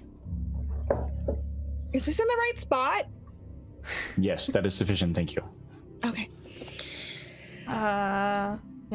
I am weary of agreeing that it's gonna be good, but this moment right now is not bad. It's at least solidly okay. Yeah, no, you're right. I'll give it a pretty okay. Yeah. I feel like something has to happen though. I think every so often my left hand scurries over and knocks on the door. To see if it's done. Yeah. Like, hey. It's not done. Hey, Wagon. Hey, It Wagon, is you not done? done. Like does a little knock on the door, does a jiggle of the handle, and then like comes Yeah. back to you. Yeah, extremely just the hand from the Addams Family. Yeah. Oh no, I think one time when it goes to like jiggle the handle just phew, it's not there anymore. Yeah, good. Handle jiggles. The Wagon is so annoyed. What part of alone time? You can't be trusted. There's no more. You don't get this handle anymore. I'll open this door when I'm ready to open this damn door, you motherfucker. Oh my god. Wagon is already my favorite character. Oh, Wagon is so good. It's so good. I want to read my stuff. Yeah. Oh, that's specifically to my mist. Oh, that's interesting.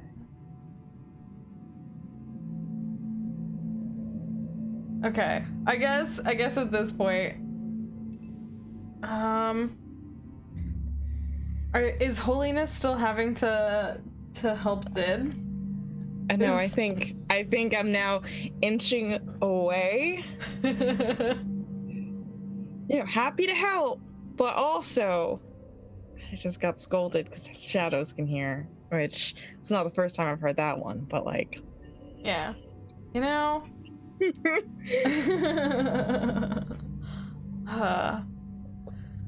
there anything you need to do? Is there, you're a lot more reasonable in your requests than this Wagon or that dude, so if there's something you need. I mean, we do have the time. This might also be a good time for someone to pick up a setting element. I was looking at those, but what I think I'm going to do. Yeah. Look down. I'm gonna look.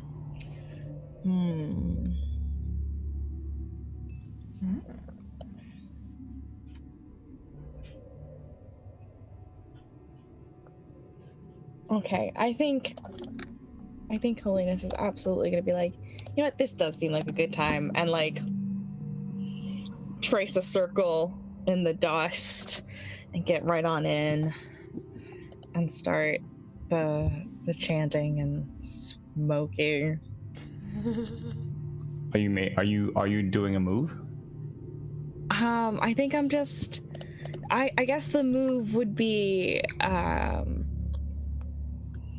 guess You the might not closest be, one that's fine. But is like offer libations. Sure. Where's that We'll one? settle in. It's a regular move. It's a regular move, yeah. Oh, okay. Yeah.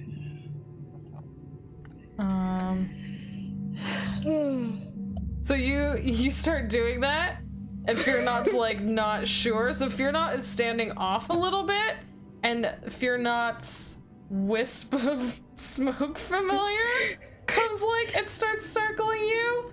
It's like, hey, That's hey, so cute. don't bother her. Hey, stop. No, Hey, no, it's okay. It's okay. It's okay. I don't think your companion will offend anything. all right, if you're sure. Yeah, I'm sure it's okay. They can really make themselves a nuisance sometimes. Zid shuffles over to where you are doing your ritual. Does not go into the circle. Yeah. But he's now looking at the shadows where there's both smoke and mist casting shadows on the ground. Oh. Yeah. Oh. I want to know if those shadows look similar.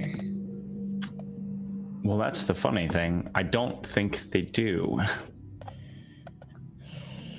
But I think when they're laid on top of one another, it is perfect darkness.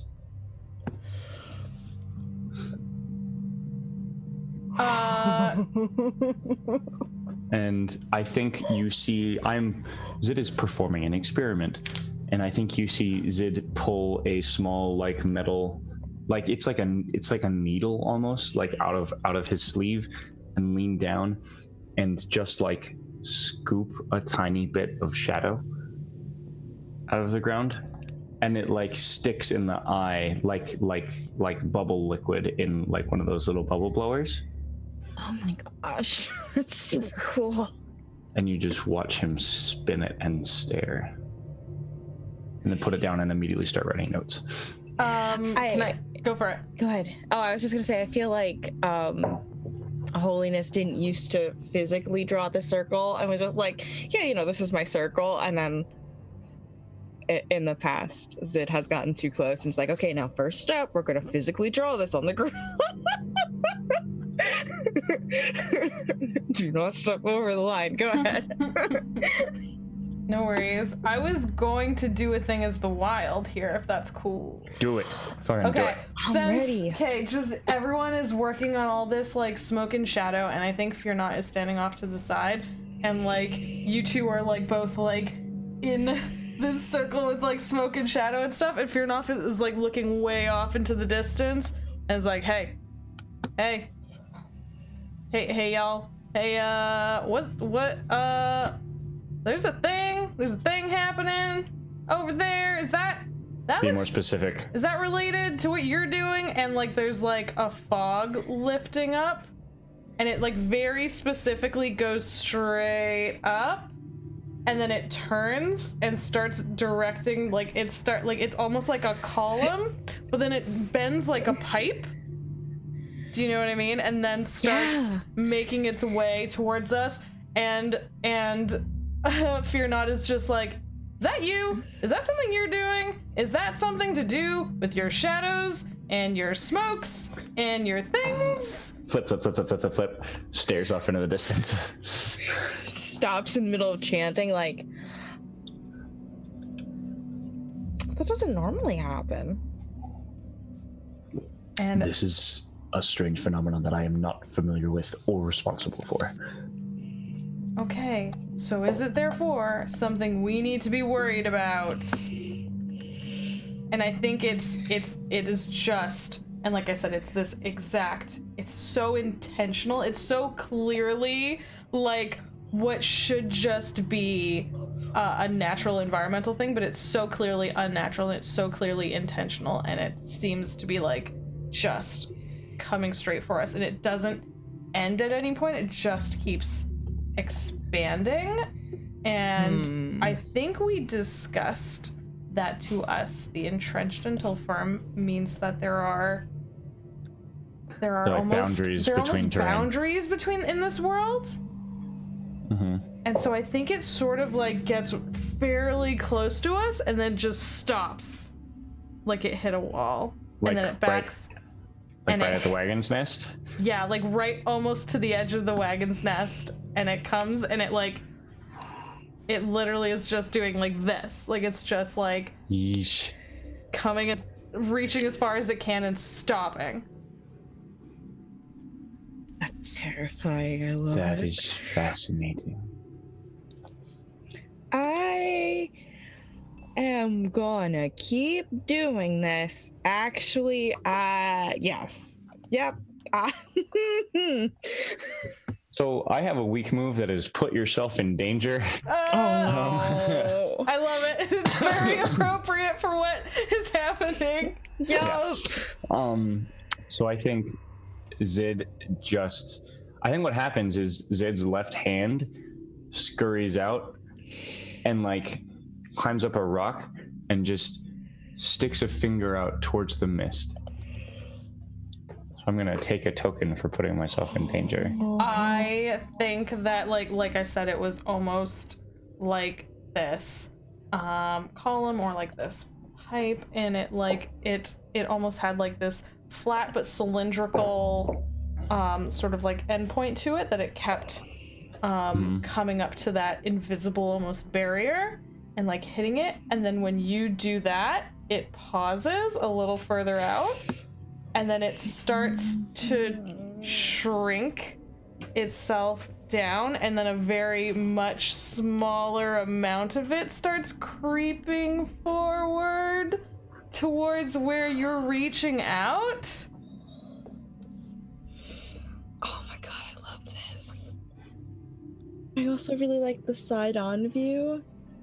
Mm-hmm. Yeah. I'm also an art history nerd. Yeah, you know. I had the same image. Yeah. Oh, chills. Cool. So, should I be receiving assistance from a powerful entity or asking too much of a powerful entity right now, everybody?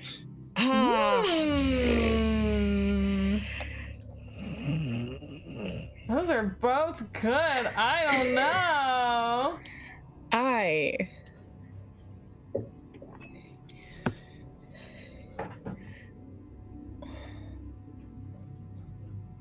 You know what? I'm asking too much of a powerful entity. Yeah, that sounds I think it's got to be that, right? Especially because this is early game. Yeah. Bad things have to be happening now. Yeah, you haven't made enough mistakes yet to learn from them. Right. I think I walk over and I reattach my wrist. I just place my wrist at my hand and I connect. Yeah, basically. And so I just lift my hand up and I touch it. What happens, person in charge of the setting element?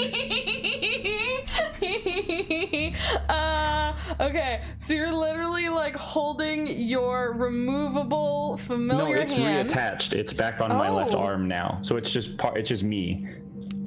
Okay. And I'm touching it. I reach up and touch it. Like it's got its little finger and I touch it with my fingertip. So you like it's up here and it like thinned itself out to come down and get closer and closer, and it's almost like, once again, there's like that invisible barrier that we barely have sort of seen or interacted with, that sort of entrenched until firm, and as it gets closer to it, it seems to sort of almost lose sustenance. It seems to almost be like fighting with this invisible barrier. But when you reach out and intentionally make yourself available to it, it like grabs on, and almost like a chunk of it almost sort of looks like it goes into your false hand, and like there's almost like a silent like puff from inside your hand, and you definitely feel each of the fingers individually bend without you intending to for a second there. What do you do?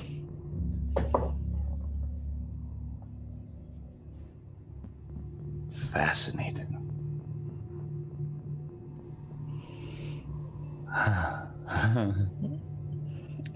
I think the smoke cloud that was out, when some of it went in, it almost like backed off a bit. But you definitely saw some of it enter your hand and you felt it. And when you say it's fascinating and you take your hand back and you do control with your hand, almost like a different echo hand sort of appears on the other side and mimics you. And everything you do, it's mimicking right now, right in front of you. Oh. I think I'm not praying anymore. Oh. This is incredible. Have either of you seen anything like this before? I haven't. I don't think I like it. I don't think that's Think if it continues to mimic, to cooperate, to obey, to copy.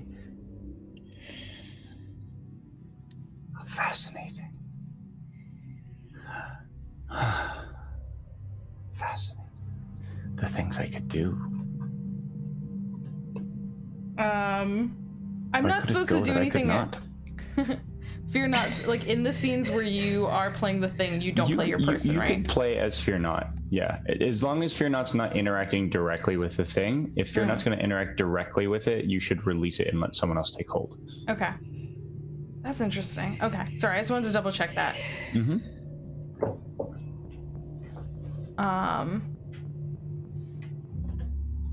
I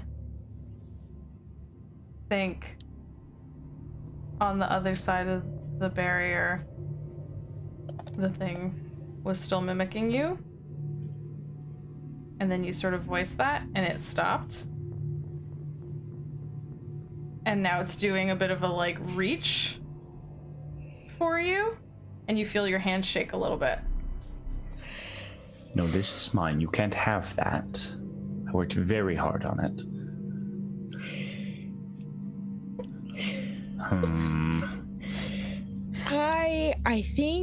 I think you should apologize. I think you hurt its feelings. If you have feelings, I apologize for hurting them.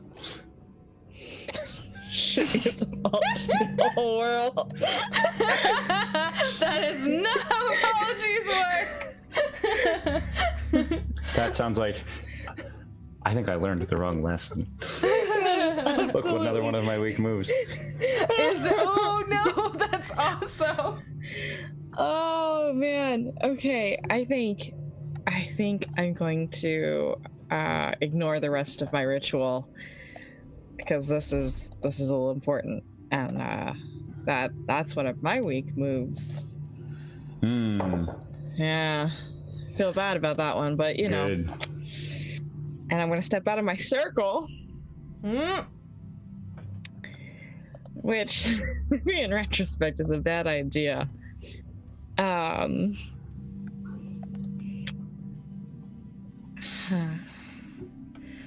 Right, my touchstone for holiness is pure of heart, dumb of ass. Mm-hmm. Right? Mm-hmm.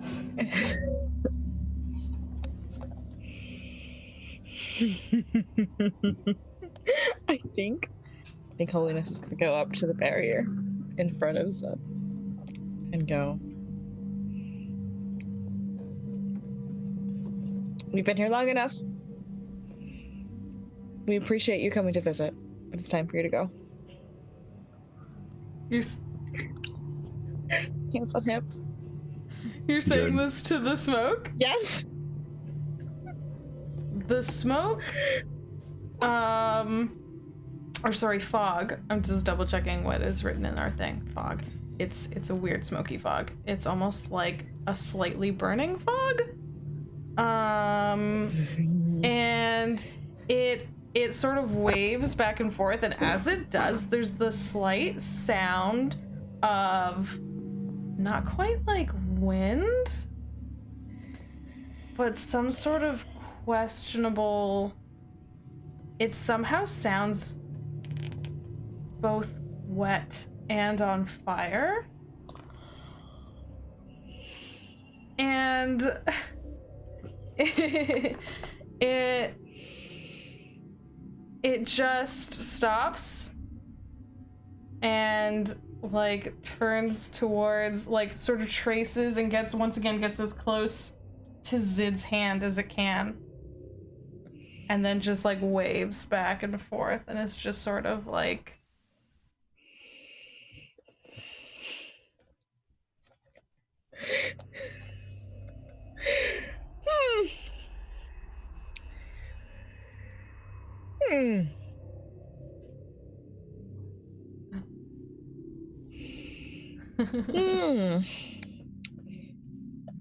That's I'm going to take hold of the wicket.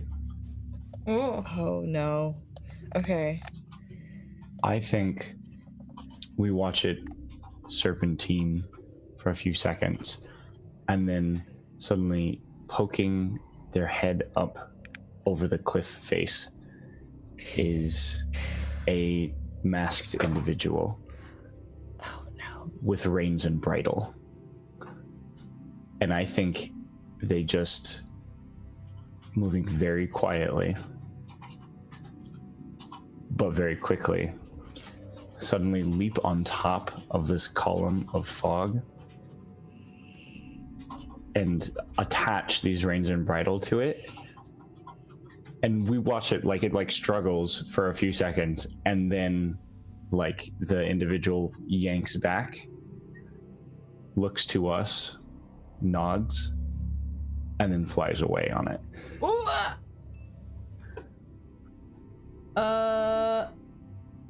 Did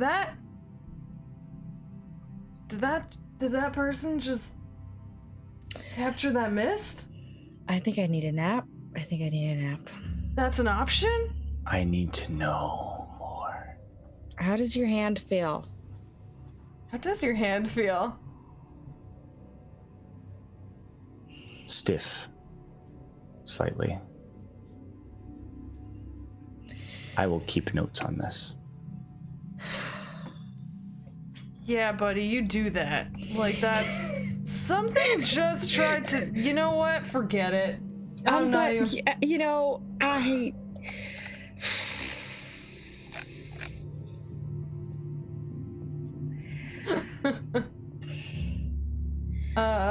At this point, does the door to the wagon open? Like, I think so, yeah. At this point, like, the wagon's like, I'm done, and like, Fear Not's like, good, because I am too, and like, just, like... And you know what? I think Holiness is right behind you. You know what? Fuck this. This is like, you know what? Fog is too close to mist, and I do not like that, you know? I could... Nope.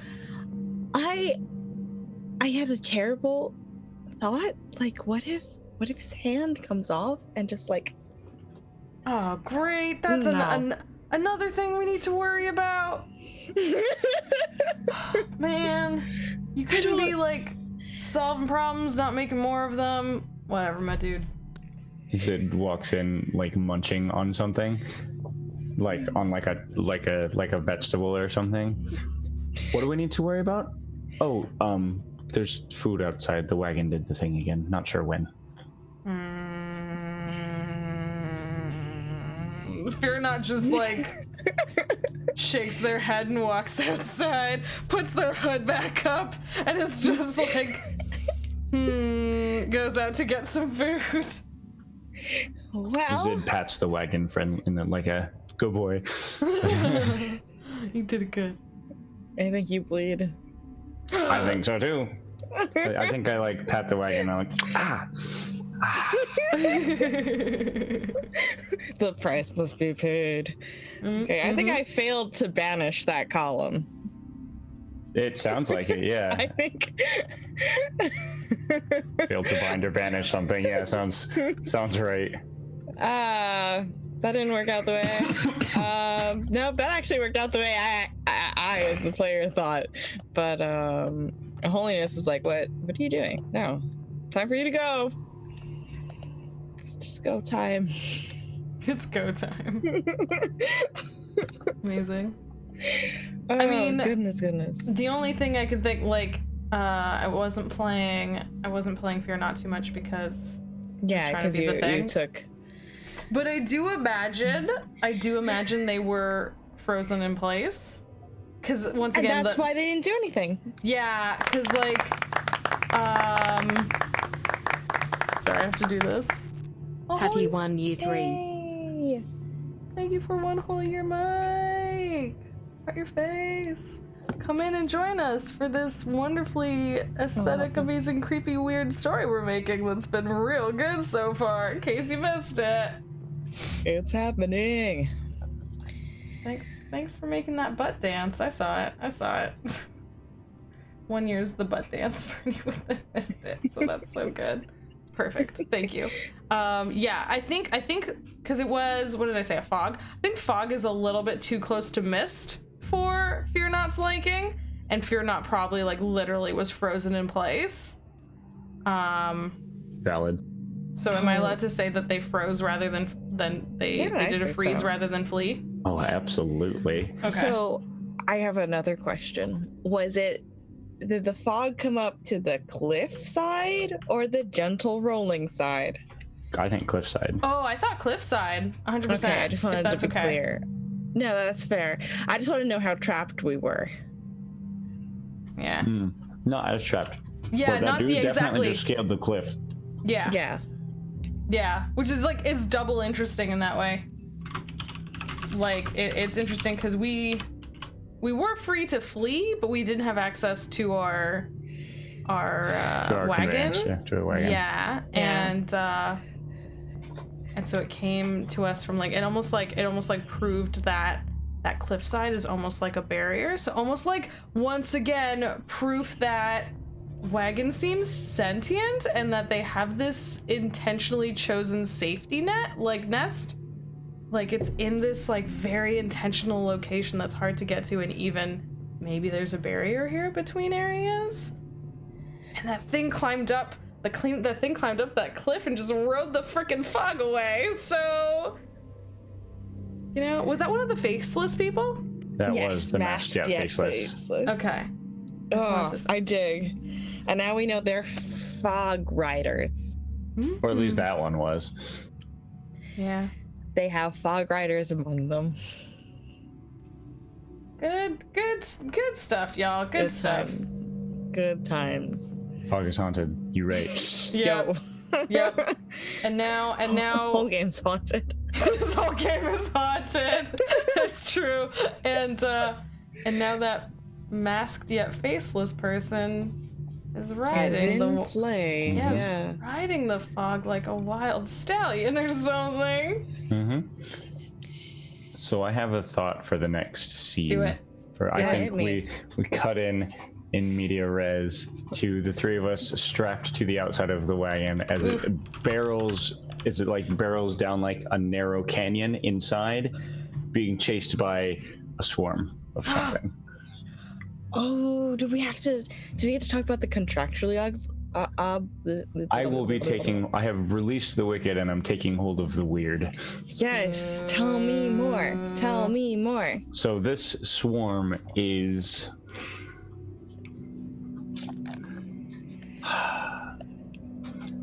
I think this is a swarm of small, six-legged.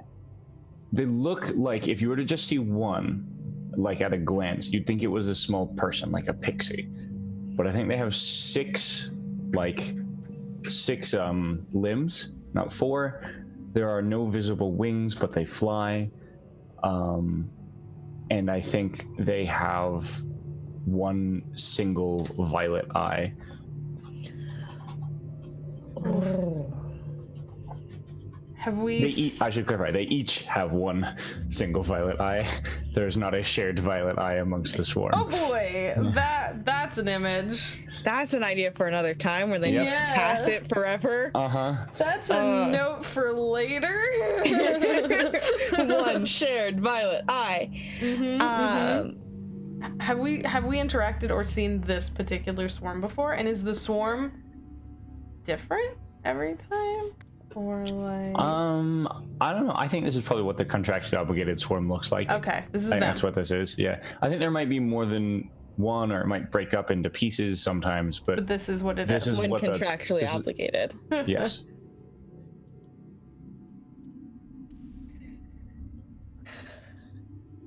Okay. Oh, barreling down a canyon, being chased by the swarm. Okay. Let's see what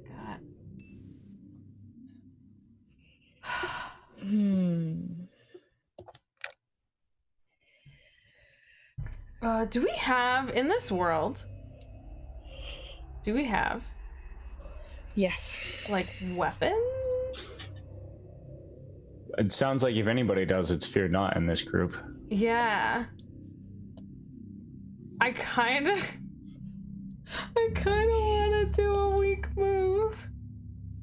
Okay. Do the thing. Can I do a weak move? Yeah, Yeah. that's what they're for. Okay. Okay. So we are riding on the outside of our wagon, strapped to it, like hurrying desperately away from this creepy swarm that you just described.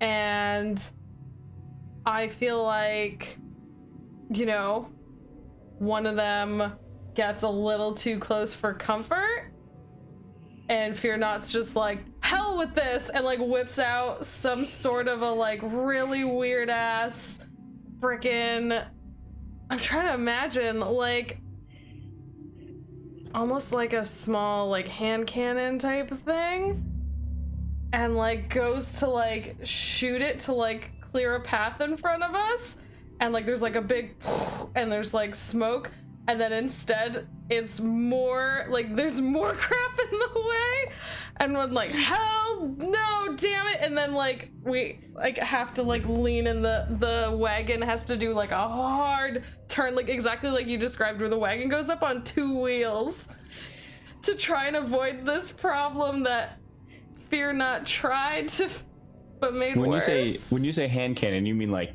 cannon, not like a small, like a small cylindrical kind of. Like you just did like a grenade lob at the wall, basically. Yeah, gotcha. Well, because these not pixies are very small. Right. They're hard to hit. Very high AC. Well, that's all I had. I hope you both have something better. So I assume you took. What did you? I did react on instinct and block the way out. Yeah, good. I was like acting, trying to fix a thing, and made it worse. You know when you try and do a thing and then it doesn't. It's a worse thing than the thing you did. Things didn't work out. That's what they just did.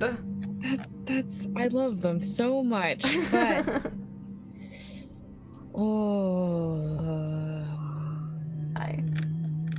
And I think their little familiar of enshrouding mist is like jumping up and down next to them, like, I know, I tried, leave me alone. Yeah. Like, you don't hear it, but it's yelling at them.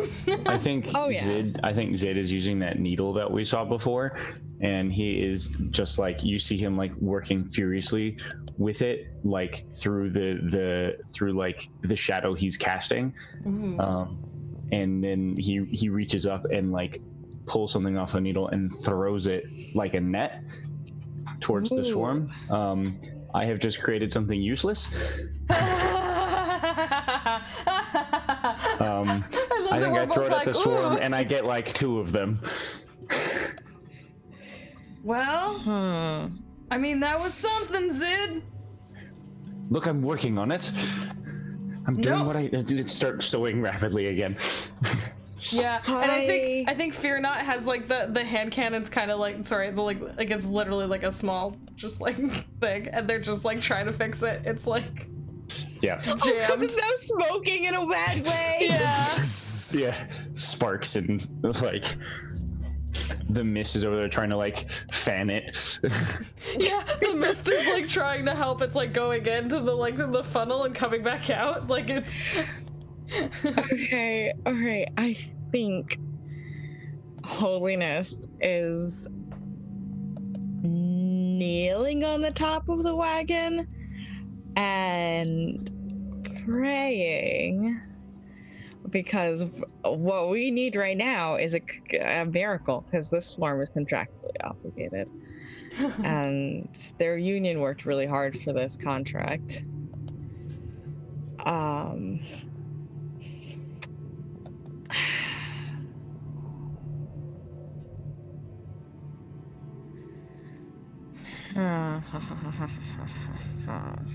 Which thing are you gonna do, Sam? You have so many cool options here. I know. It's definitely gonna be a strong move. I think so. Yes, I think it's gonna be a strong move. I think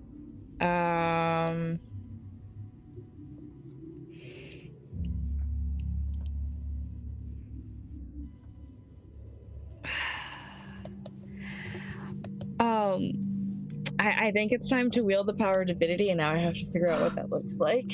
Oh, so like Fear Not and Zid just both mess the fuck up, and Holiness is here. I gotta call the divine. Yeah, just gotta wield the entire power of divinity right now. shit, you guys are making me call in my one favor for this week. And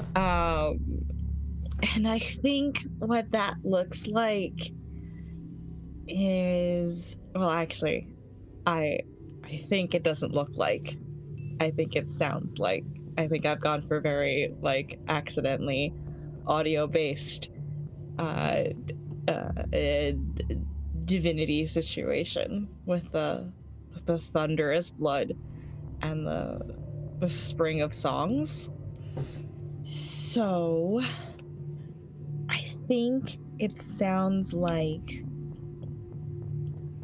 first the tinkling of one like small silver bell, and then two, and then three, like droplets of rain, and it builds to a crescendo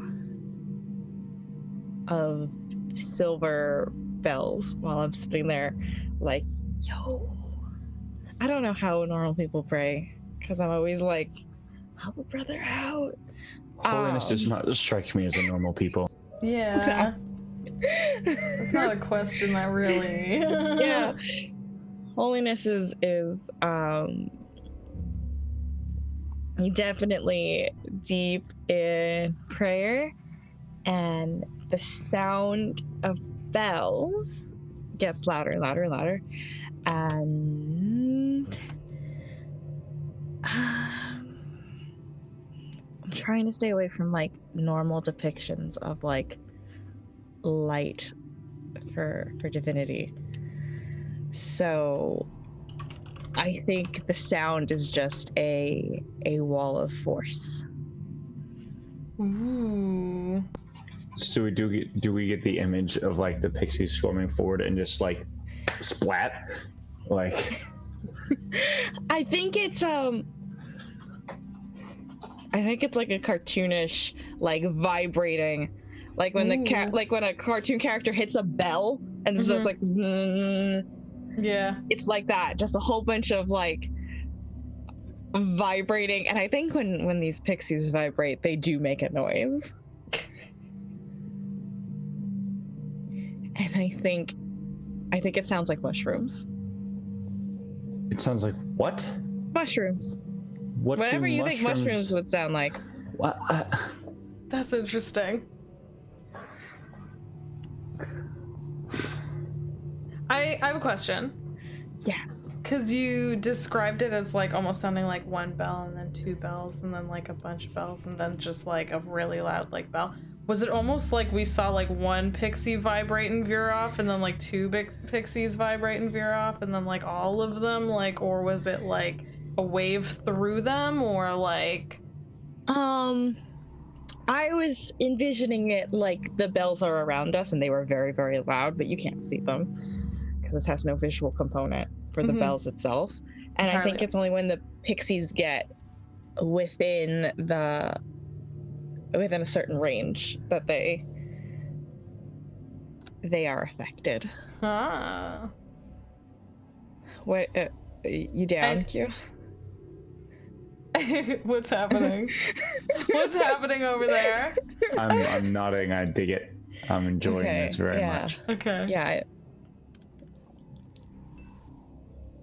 It's like bells, and the pixies sound like mushrooms. Sticking with that. I like it. The pixies surround us. What do you do? Okay. Are they almost like they can only get so close because of Holiness's? Yeah, there's this aura around us of sound that they cannot pass. Like there's stunned like creatures like on the ground or like just like floating around like holding their heads or whatever. But then there's just this like mass, this like ring that surrounds us at like a 20-foot radius from the center of the wagon. The wagon has stopped moving because we're at the edge of we've come to this like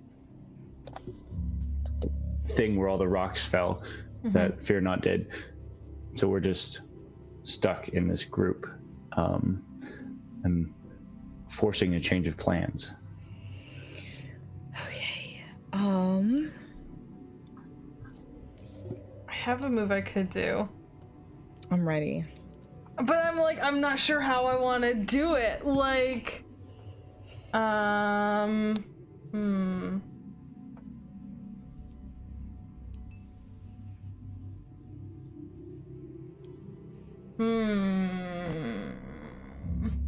Sorry, I want to double check all my stuff.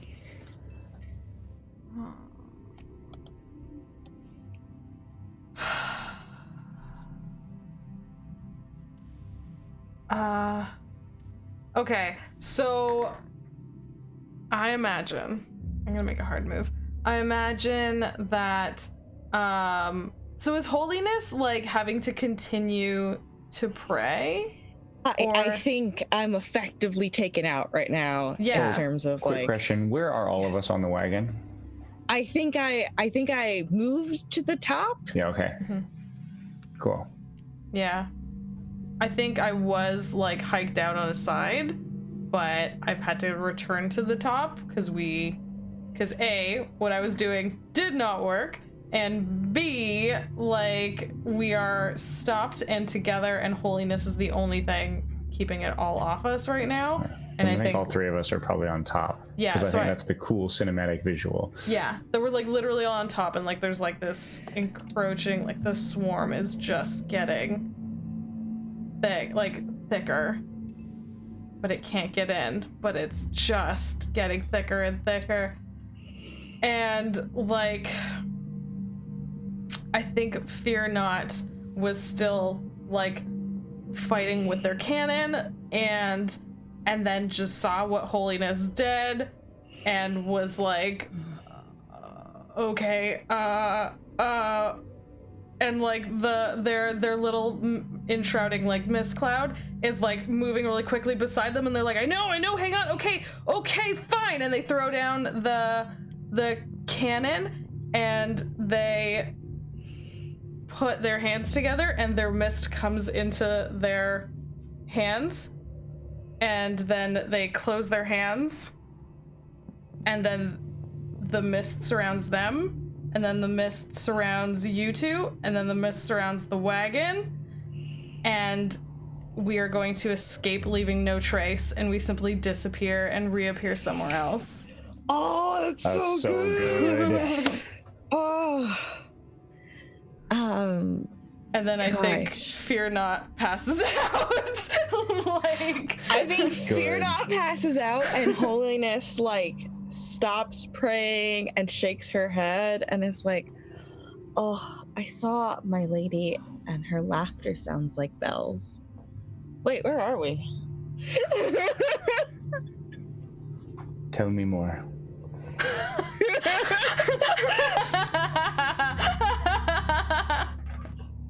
And meanwhile, so is Holiness like seated? Like, is Holiness like what's her prayer position? I imagine it's like very like down on one knee, getting knighted situation. Oh, I love that. Yeah. Oh my god. So now, so Holiness was like down on one knee, and Zid is like, yeah, tell me more. And Fear Not is fucking starfished, like on the back, just ready to pass out, like just like full, totally like I imagine for the cinematicness, right? Fear Not falls right in front of Holiness, yeah, and that's why Holiness is like, wow, oh right, I exist in a physical form in space. And now Zid is like leaning directly over Fear Not with little to no regard for their physical form. Well, and I think what would be interesting to Zid is that Fear Not's mist is also like passed out in like a little mist cloud right next to their head. Good, cool. Yeah, no. Zid has leaned over to talk to Holiness, and the camera shot shows the hand investigating the mist. Oh my god, you're just like poking my poor mist! My poor mist, how dare you! Get out of there! You're lucky I'm not awake. You leave that mist alone. Hey! You keep your hand to yourself, buddy. Oh god, I love it. That's so good. Ugh. I love these all of these elements. Like, it's so good. Oh my god. I think that's scene though. That's definitely Yeah, I think so a for scene. sure. Oh my god. This is so good. This is so good. Okay. It's so good. It's so good. Yeah. What do you want to do next? I'm gonna go back to the map and like look at Okay. what we. Okay. So stop me if you don't like it. Mhm. Of course. I want to meet the rival researcher of Zid. Ooh. I think we should go to Clarion. Oops. Oh shit, I know who it is. Oh no. I want it to be that guy who rides the fog. I think it's that guy that rides the fog. Oh my god, that's so good. I think we should go to Clarion and meet again the guy who rides the fog. Oh my god, that's amazing. Okay. So, are we headed here with that intention? Like, did we see the fog go back this way? No, I think there's something we want to trade for something. Okay. Like there's we need something. We want something.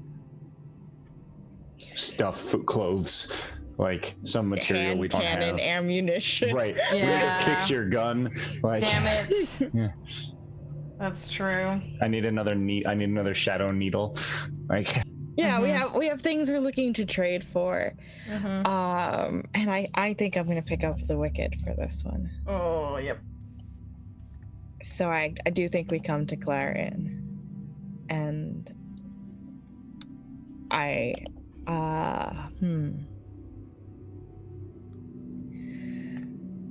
I'm holding the Wicked, but I'm gonna let you guys start the scene. Okay. I think Fear Not.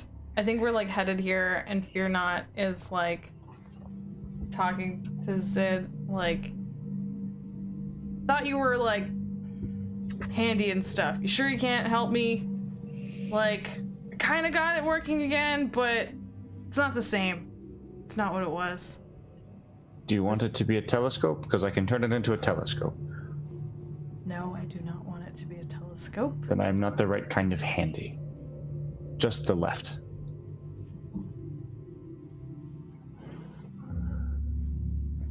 That Fear Not is physically pained right now.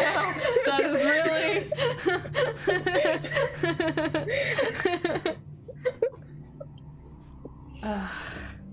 fine, whatever. So are we riding? Are we?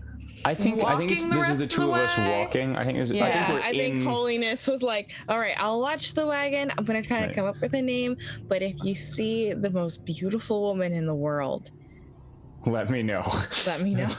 I think what this looks like is we're in like the shadow of this like overhang from this mesa, like 300 feet above us, and there are just all of these other conveyances like parked here.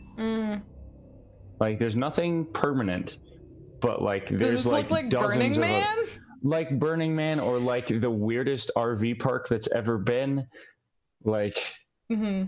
Yeah, because And, some like, of these things are just creatures. Right, and they're Some not of these all on the things are- ground either. That's true. Like some of them are on the wall, some of them are hanging from the underhang, some of them are Yeah. just floating. Like Yeah, some of them like There's will, like, definitely bats. yeah, for sure. Like just big, terrifying bats Giant. with marsupial pouches. Like With people inside. yeah, That's amazing. Okay. So I think we're just sort of wandering, like looking for someone who looks like they have stuff to sell or trade for. Okay.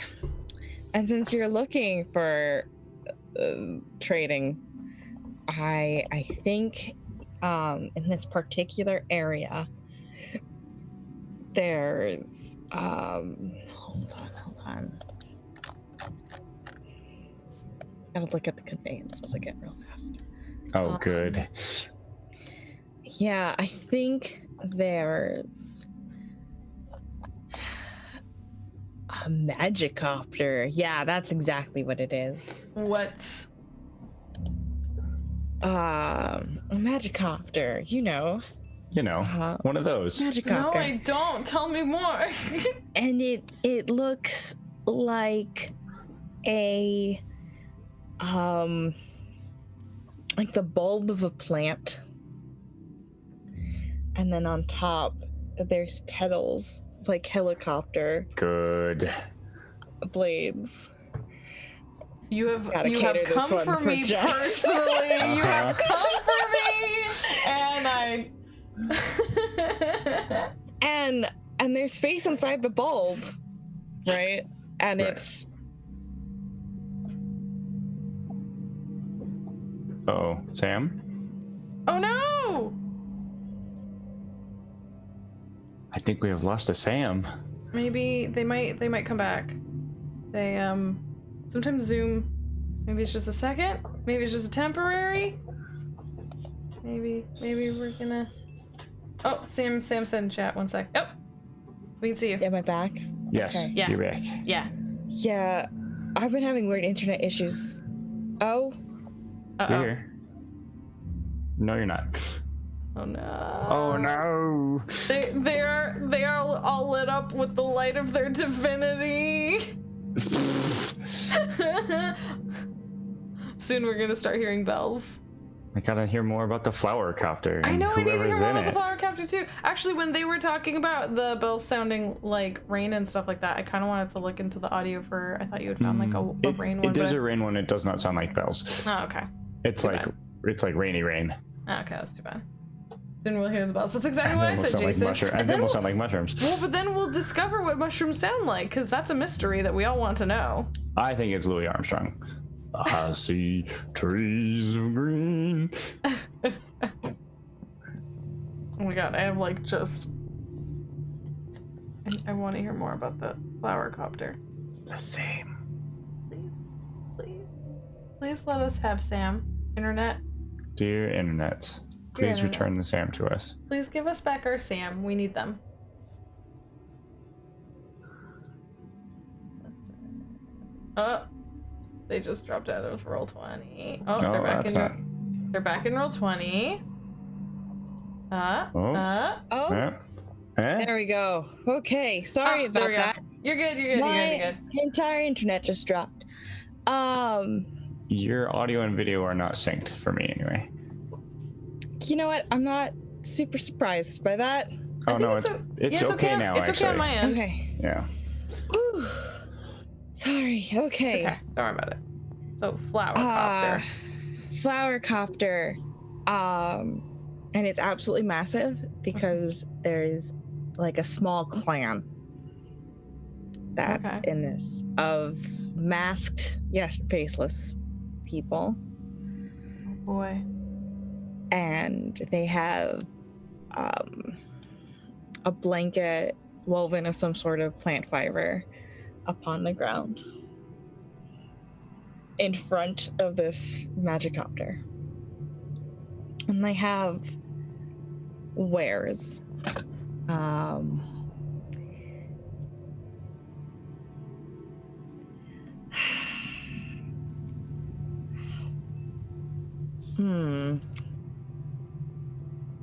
Glass that looks like dew and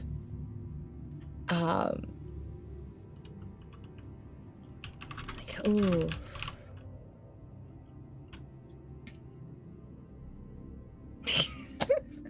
And just a whole bunch of shiny things that look plant-like but are not normal. I'm stuck on the glass that looks like dew and I'm trying to come up with something else Mhm. that's No, similar. that's a really good one. Yeah, That's I really had good. one good idea.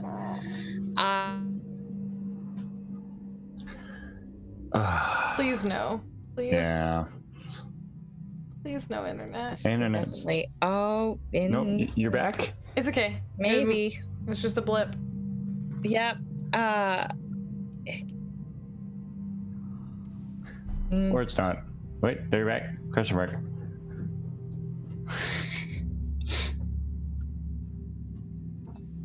Ah, the internet.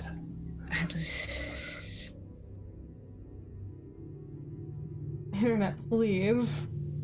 It's not great. Internet, why?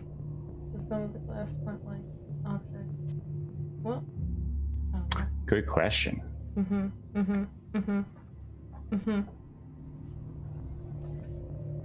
I wonder if I can use plant parts to upgrade my cannon so that it's a flower cannon. That would be some extremely just bullshit. I kind of want it because as it was, I was already trying to think of. Oh, hi. Hey, sorry. It's I'm so okay. sorry. It's okay. The internet gonna be like that sometimes. Yeah, it's not your fault.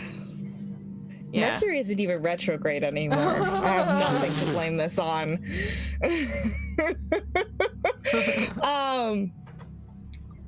Right. So the dew glass is what catches Zid's eye for sure.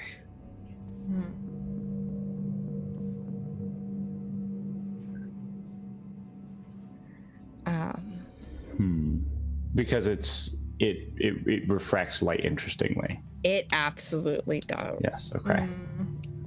Yeah. And maybe it could be, shaped with grinders. You don't know. I don't know how this works. Yeah. Interesting. Wait, if you're There's not. several pieces. Hold on. Come here, please. What? As it doesn't respond to you and just walks to this group sitting on the woven grass. Hello. Sam. Yes. How much differentiation is there in this group? Are these people identical? Do they all wear the same mask? What do the rest of their bodies look like? Same. I think they're wearing clothing that looks very much the same. But hand woven. So, there's This is like the Yiga hand-woven, clan, is that what hand-dyed. this is? what? The Yiga clan from Breath of the Wild? It's got Yiga Clan vibes. I'm sorry. There's no bananas though. Absolutely none. Very happy with that. They are of different heights and builds, but humanoid. And yeah. Okay. I think Zid walks up and just speaks to the... We're going here now. Okay. Oh, yay. Fine. Hi. I am curious about this object here, this dewdropped... This. Can you tell me something more about it? This might come in use for me. And remember, Zid has, mirrors and... Yeah. You're an easy mark for this one. It's very obvious why this person is interested in this stuff. I think when this person speaks, of course the mask doesn't move because it's a mask. I think their voice sounds like old parchment. Sounds like old parchment. And you're like, it's grown in the upper reaches, and it is very hard to harvest. It is grown. Are they always grown in this? Do they grow in this shape naturally? Are they shaped in This some is way? the shape that they grow. Fascinating. How durable? How much rigorous activity? Some people use them for adorning or by focusing the light to start fires. Yes. But I see you are a man of taste and intellect. Yes. Some might say that. You're not like, oh no. Okay. Brenna's like, this dumb motherfucker. This boy about to get ripped off. I have used them to see things that are hidden. to other Do you mean sites. this? How literally do you mean this? Entirely literally. Yes, good. Now, they are hard to come by, and in order to reach them, you cannot take conveyances such as these.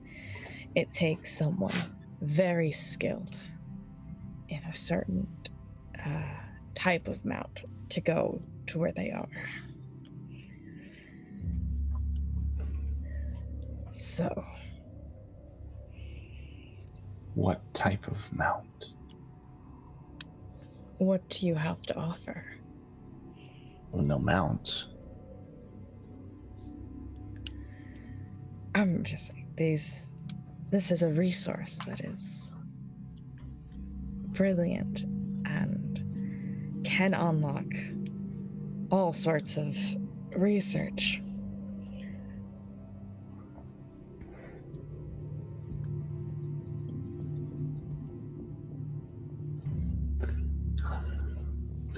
Yes, all sorts of research. Do you know anyone who does research? I do research.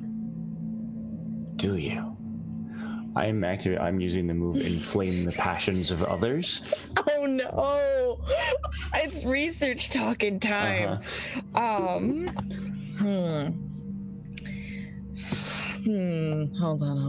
on. What have you discovered? Have you found anything? What has it let you see? I pull out the journal. There's text on the blank page. It's just like, you're dumb. Are you for real? Yeah. Stop. I think this person of indeterminate gender pulls out a journal of their own. Oh my god. Oh no! How similar does it look to mine? Nearly identical. Okay. I think Is yours his has eyebrow? a small like maker's mark on the back cover, and you see this one has the same maker's Oh mark. man. Well, you see. Oh, I need to, hold on. I need to come up with a name really fast.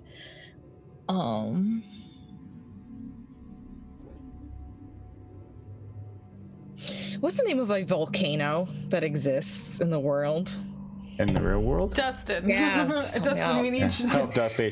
No, Dustin, Don't quick. tell me I had to close Twitch on my phone. I can't see chat. Vesuvius. yeah, that's the okay, obvious perfect. one. Yes, Yeah. good. I forgot that. You see, with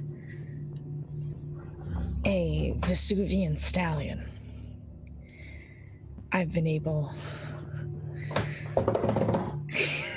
Good. I've been able to go to this forest and study the way these drops affect light, and if you make them into an array and you can focus the light, you can also focus the not light. Focus the shadow. Focus. And the it is a miraculous thing, but you need very many of these and to be able to build such an array, and it doesn't transport very well. But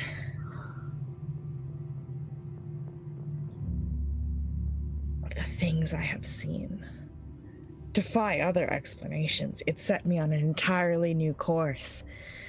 I don't know how in depth you are, but I certainly do believe that there are certain things that cannot be seen in the light that allows other things to be seen. That's how seeing works. Of course. And if you are able to see in the not light, no light at all, but truly see in it nonetheless, there's an entirely other world that can be accessed. A dark world made of matter that is dark. I think at that Zid sort of looks up and goes, "There's no seeing in the dark. Don't be ridiculous. Clearly you know nothing. Clearly you are a waste of my time. I will trade you 2 shadow needles in exchange for one of your bolts. Shadow needles. 2. You think yourself beyond them?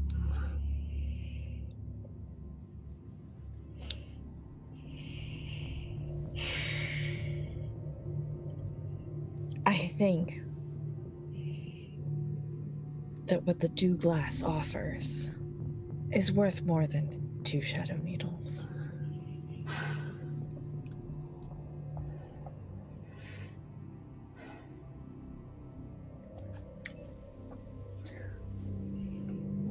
I'm going to put myself in danger.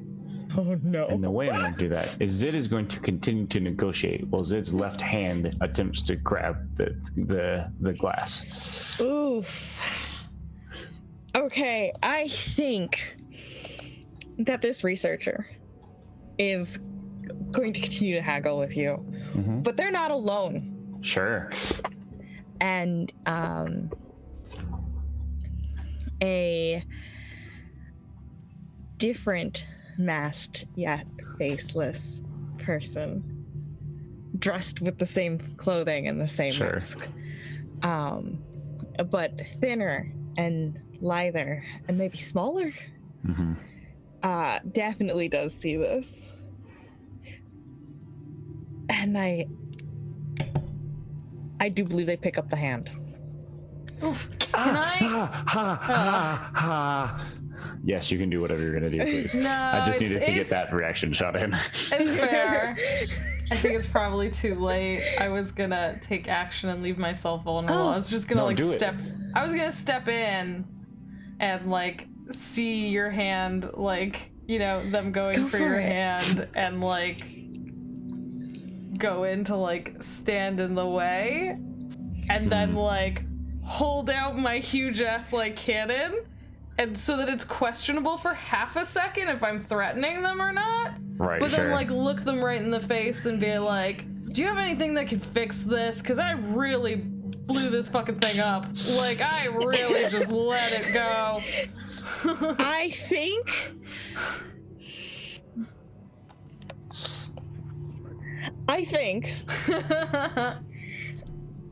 that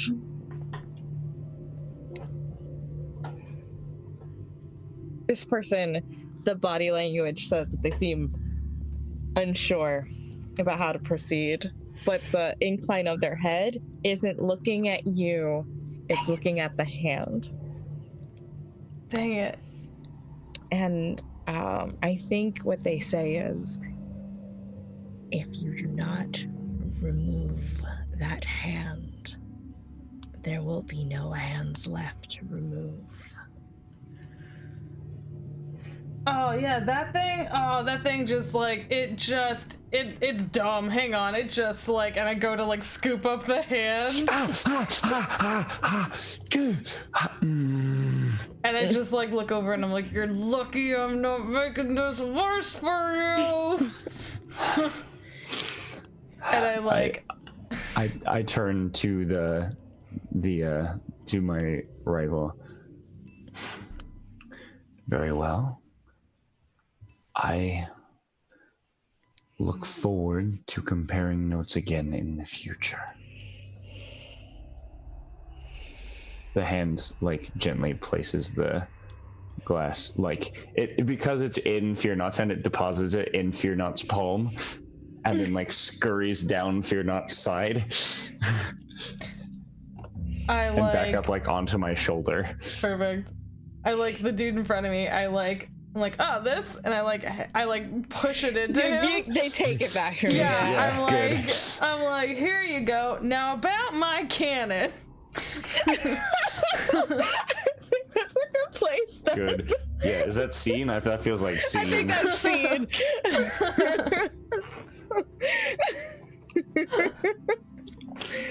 Oh, goodness. Goodness gracious. That certainly occurred. That was good. I liked that. Oh, I'm glad you like that. That was really funny. Poor Zid.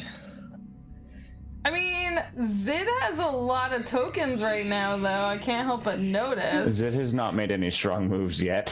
Zid has made a lot of weak moves. Zid is that kind of person. But it had a lot of good scenes and interactions and things. Yeah, that was good. I liked that a lot. Yeah, that was seriously really good. I think your rival is a good rival, honestly. Yeah. There was some great. really good moments there. Like the No, I was reveal. looking for a way to turn it antagonistic, and then you started talking about that, and I was like, there it is. Done. Got it. Yeah. Yeah. I was like, yeah, this isn't gonna be a good relationship. It's gotta go places. Yeah. The reveal of the Vesuvian. Oh, good. Vesuvian Stallion, yeah. That was really good. That was such a moment. Because I didn't want to be like the fog creature that I harnessed directly in front of you, you fool. Yeah. Yeah, because this person saw us and presumably recognized us even. I mean, maybe. I mean, who are you but dust in the wind? That's fair. Yeah. Really. Clearly not. It might not even have necessarily been the same person. There's probably more than one of them that does this. Yeah. Good. They are cool. very valuable That's if you true. know what to use them for. Yeah. I want to hit a scene that focuses on Holiness's whole thing because we haven't really done that yet. Oh, okay. Where would be a good? And the Reliquary hasn't done anything yet either. No, the reliquary has said no things because Yeah. I'm unsure what the reliquary would say. Do we want to go towards the Spring of Song? Yeah. Yeah. Or even we could be investigating the first pillar and then see the Spring of Song. Oh, Because it is pretty good. close. Because they're Yeah. very I like that. close. Mhm. So, I mean, and the first pillar is a very noticeable thing, so it's something we could even have seen after one of our wagon nest rests. I like it, yeah. And so it might make sense for us to go and investigate the first pillar. Ugh. So Yes. I could even see the scene like starting by the first pillar and then Yeah, I like it. If And that's then cool. Holiness is like, so by the way, I do know of a place nearby. Yeah. No, I think this is Actually, I think the reliquary says, by the way, you know of a place nearby. yeah, good. Do we hear All it? right. Yeah. Oh, yeah, you hear it. Okay. Can I be the Reliquary's voice? Yes, please. By the way, you do know of some place nearby. Does that fit? Does that work for you? I like that. I Cool. like that. Especially if you imagine you're hearing it, but it's also like that same sort of vibrational quality. Mm-hmm. Yeah. Oh, Yeah. Fear Not is just like, I don't know if I'm gonna get used to that.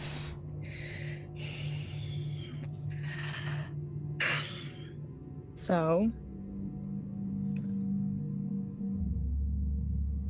What does I it do speak know of? I do know of a place nearby. That's true. There's a spring, and I could check it out. I'd like to check it out. Do you guys want to check it out? I want to check it out. I mean, spring sounds better than a lot of other things. My It's lenses are in need of cleansing. As am I. Yes, as am I. Yes, as you are. is he. Yep. But it's there were very few sacred sites to my lady in Wick, and this is one of them. So if you're not respectful of that, we're going to have problems.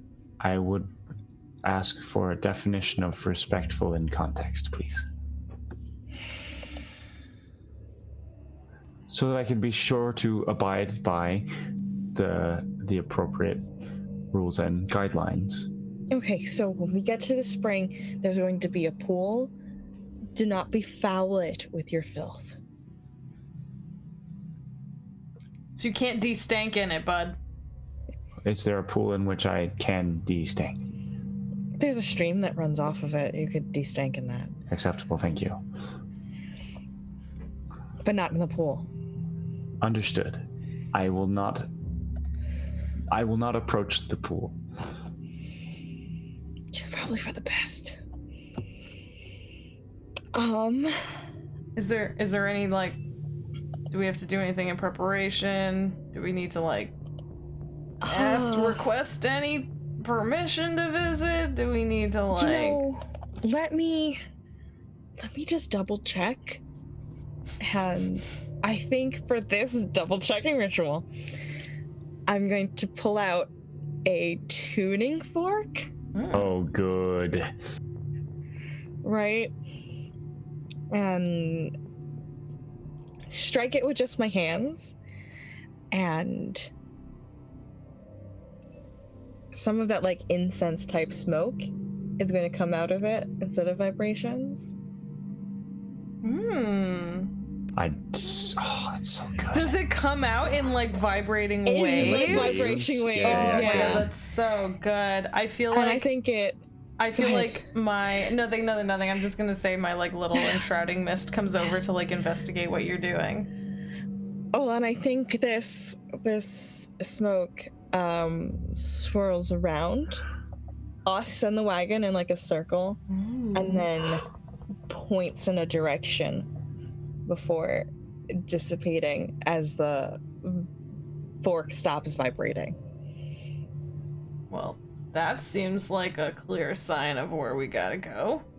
Yeah, it is in the other direction, actually, so yes. Alright. Sounds good. Let's do it. I don't think we're doing anything better at the moment. Yeah, just keep an ear out, because that's how we'll know we're getting close. Alright. And then, like, we are still by the first pillar, so I am gonna look over at it and be like, what are the chances we'll find the rest of these? I hope fairly high. Because I imagine this is the only one we've ever encountered. We've only seen the first one so far. We don't know where the other ones are yet. We know there's exactly 8. And that this is number 1. This is the first one. This is the first one. Is there some sort of inscription or something on it? Oh, I think there is, and I think that if we could decipher it, it tells us where number 2 is. That feels like a thing I'll do later. I was gonna say, is this something that, like, Zid would take, like... No, yeah, Zid takes a rubbing of the inscription. Yeah. Okay. Which, the way that works is Zid holds a sheet of paper with one hand while his left hand, like, scrawls, like just, like, dunks itself in chalk and, like... It's so useful to have a hand that doesn't have to be attached. Goodness. Yeah, so I think we could fast travel there a little bit. Yeah, we get there. Yay. Yeah, we get there. Definitely fast travel. Perfect. And go ahead. I believe that I will go ahead and take on, I don't know, is this the weird or the wild? Sam? I think this is a weird situation. Cool. I will. Weird. Yeah, you're right. This is weird. The moves for the weird are clearly what this is. I will take hold of the weird. Awesome. Okay. So I think when we get close, the air does vibrate, and it sounds like music, but no instrument you guys have ever heard. Sure. Yeah, because it's like divine music. Maybe it's a chorus of voices of cats. Who knows? Yeah. Okay. All right. Cool. Do you think I'll see her today?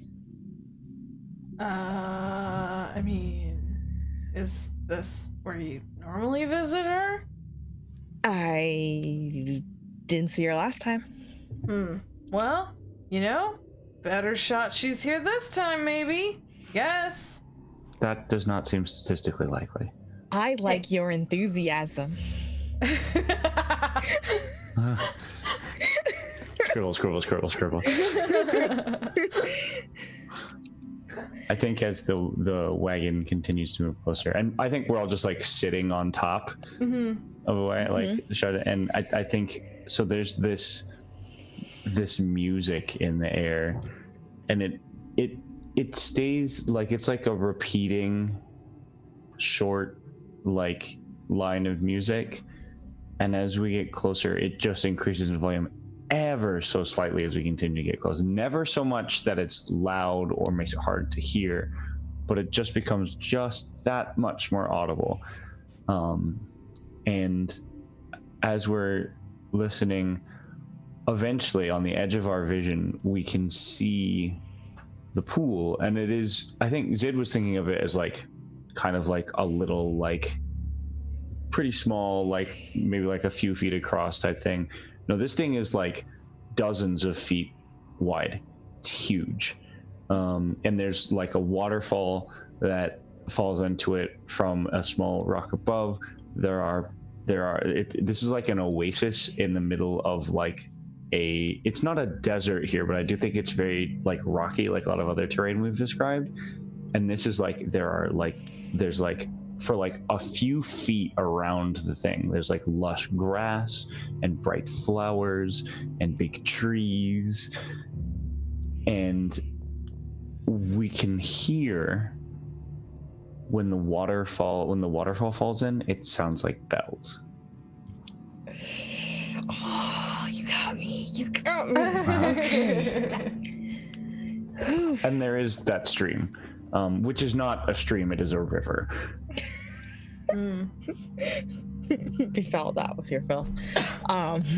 So you've been here before, right? Once I came here, I was led by a vision. When I first came here,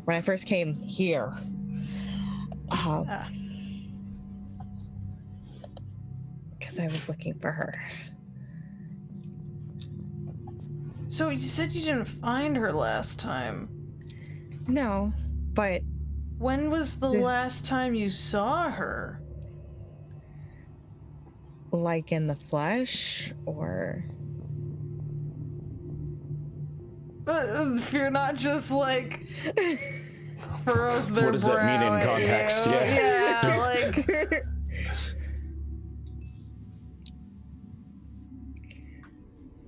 I mean, I see her all the time, but not like see her.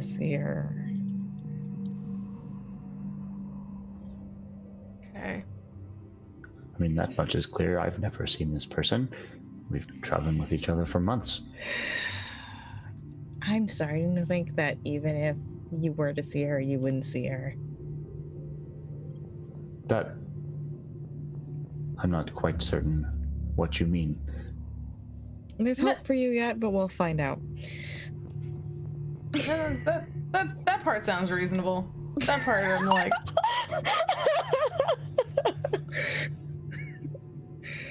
Fear not understands. I think there's a sudden, like, it's like a church bell, in and among this like otherwise light and like high pitched and airy noises. There's just something like a dong, that, and there's no, you don't know where it came from. I didn't hear that last time. is that like a warning? Should we be like, fear not starting to reach for their cannon? No, I think we're fine. I think this is fine. I absolutely think this is fine. This is fine. We heard that. We heard. Hey, you know what else is in the weird? Mostly omniscient voices on the wind. Yup, I remember that. See, this is fine. The wind knows it's fine. This is fine. Is that's I'm not so sure when the environs are telling you that it's good. It's not always good. We are sure this is good. It is fine. They're sure this is good. This is fine. Dong. Oh my god. Plus, my lady says it's okay to come, right? She showed us the direction. Okay. All right. Well, I'm more comfortable with you saying that than with the wind saying that. We are comfortable. Oh God! Stop! Just stop! We will not stop. Oh man! I. I'm so sorry for fear not. Holiness is focused. We're almost there. Oh my gosh. The wilderness equivalent of breathing into a paper bag? Okay. I'm kind so of- excited. Okay, Jess, I have a thought here. I kind of want this to be... I want this to be just a Sam scene. I want you to pick up the Wicked Okay. and be eternally optimistic pilgrims. Shit. Oh, That's Who are also here. interesting. I think- Interesting. Okay, I'm into this. Oops, I'm throwing away on that sheet. Hello there, Wicked. Let's you and I get acquainted. So we're approaching this site and there's voices on the wind, and then suddenly there's like movement up ahead. And, That's okay. and then like, because you said there's like some greenery around and there's this like water and then there's a river, and I think very clearly coming from like up behind some of the greenery there's probably two sort of small figures together, and they seem to be like merrily speaking to each other and like coming along in this space and walking forward, but they haven't seemed to have noticed you yet. Okay. All right.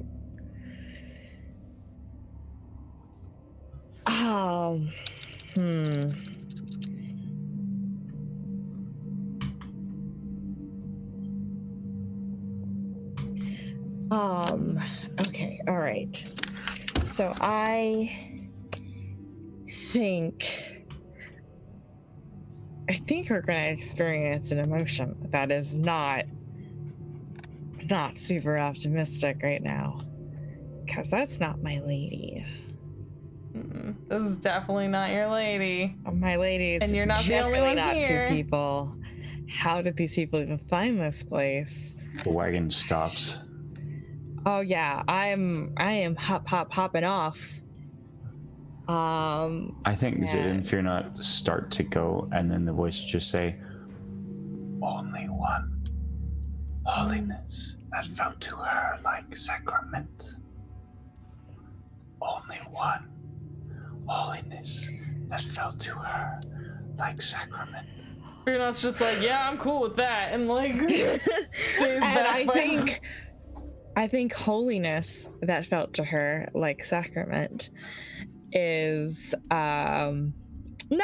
I think this is a you know that awkward walk you do when you're trying not to jog, but you're moving in a very hurry. quickly. Yep. Yeah.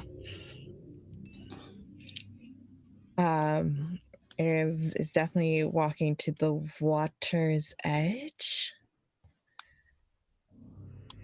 Bong.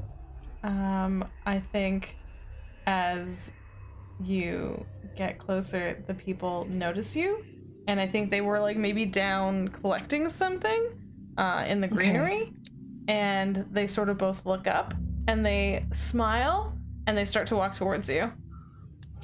What do they look like? I think that they are it's pretty nice here. They're covered in very light, airy things, like very breathable materials. They are they're differently dressed, but of a similar tone and similar nature. They clearly are here together and of from the same place. I think one has shorter hair and one has longer hair, and one is more fair and one is, a little more dusky, and they just walk towards you smiling. Are they both ladies? Yep.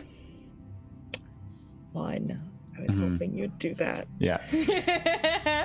Lesbians only. Listen, my lady has discerning taste. Yes. I had thought it was more discerning.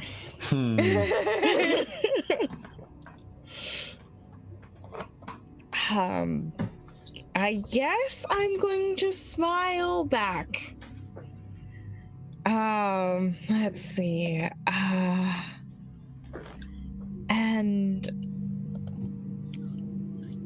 And give like the customary greeting of people who follow my particular faith, I guess, because there has to be a thing there if there's rituals.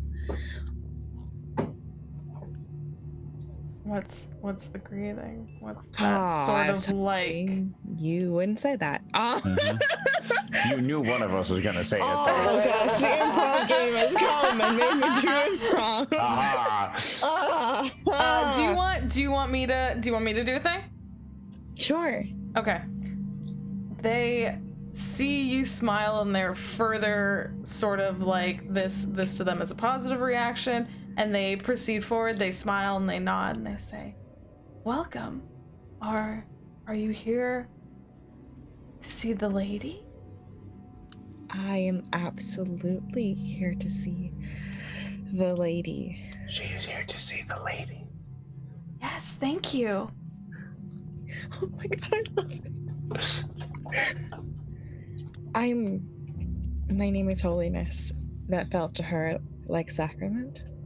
Oh, and they look at each other. That is a beautiful name.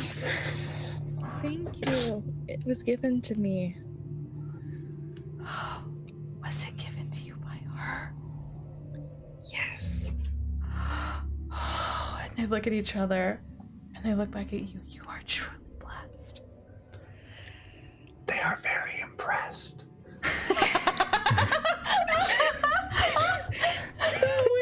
The wind coming true is so good. It's so I think Holiness is trying to be like, yeah, fuck it now, but without being like, what's the pious way of being like about it? Yeah. You're right. God does think I'm cool. Yeah. They're like, "Oh, you are most welcome here if you are here to speak to the lady and worship of her and pray. We do not come here often, but we are very happy to have caught you today. Have you been one to pray to the lady long?" Well, it seems like my whole life, and in a way it has been because I have a new name. But I have always dreamt of seeing her, and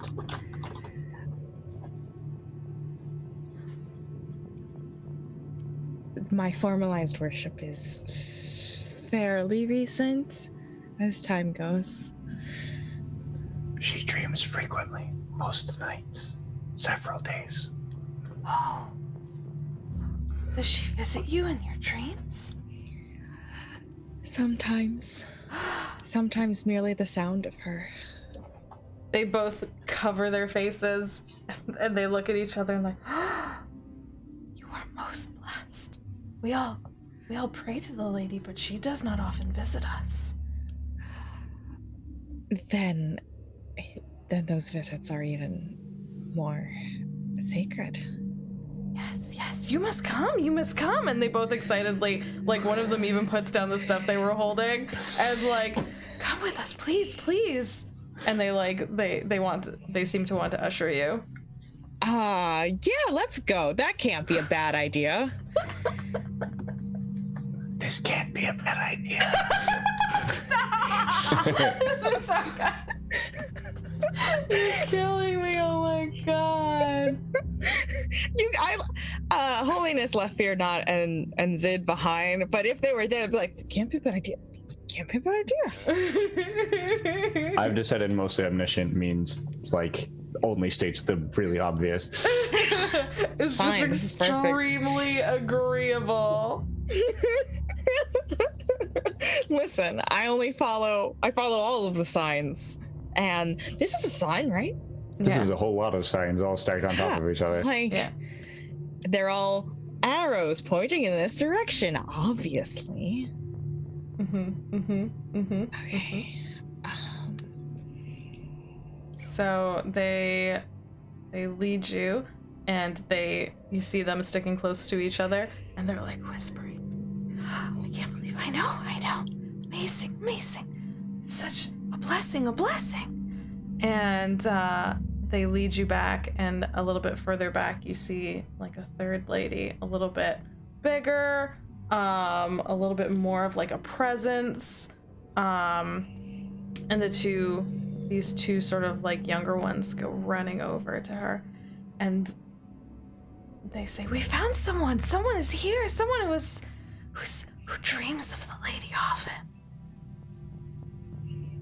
And the sort of older one, like, sort of gives them a yes, and like touches their heads, and they stand behind her, and she looks at you expectantly, and just kind of, she does not come towards you. Okay. She waits for you. Sure does. Yep. Okay. I am going to approach and say, greetings. My name is Holiness that felt to her like sacrament, and I am here. You are here. This site is sacred to the lady. Yes, this is a long visited sacred site of the lady. Your name, that's a newly baptismal name? It was given to me. By the lady? Yes. Yes. Who told you of her before? She came to me. Now, child. She came to you, you're saying? The lady. Yes. Herself. Yes. In this place? Outside of it. Certainly the lady does not come to those who do not visit here. I am here.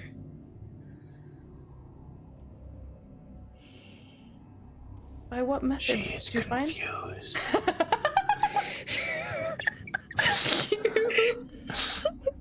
The timing is impeccable.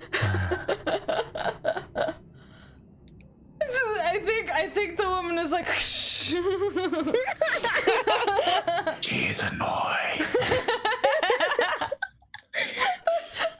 The winds are so meta. The winds are not self-aware. Again, mostly omniscient.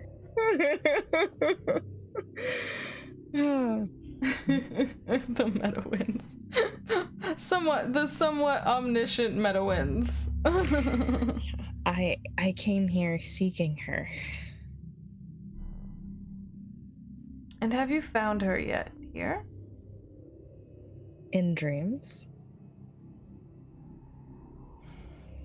That is still more than most. Dreams are truth. The wind speaks truth sometimes. The wind is truth.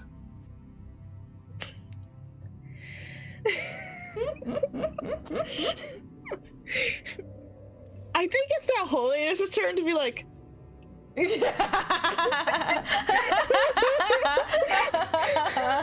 we're having a conversation.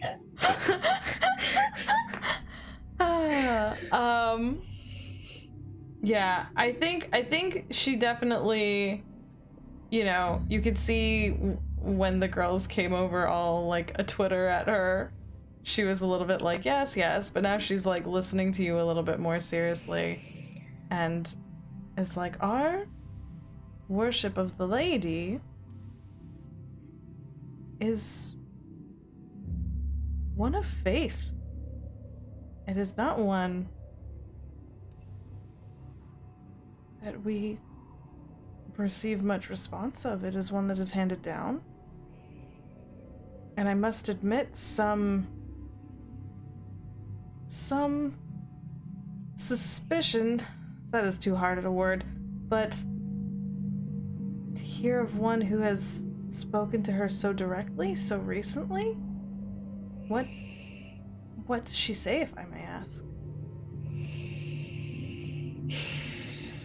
She only said words the one time.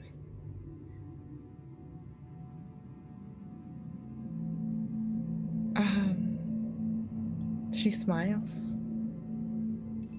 Sometimes she laughs. It's like bells.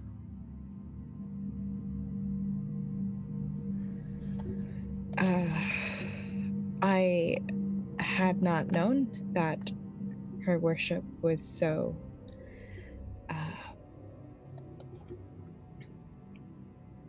well tenanted.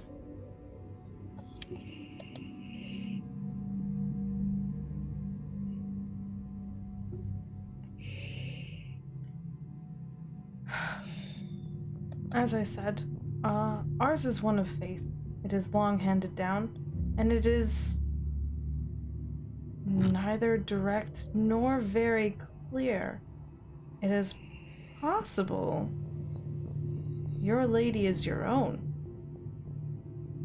but that there is some strong connection to our different ladies here.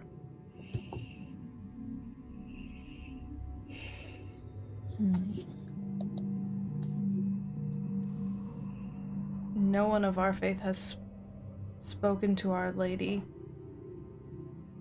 in a long time that anyone says, but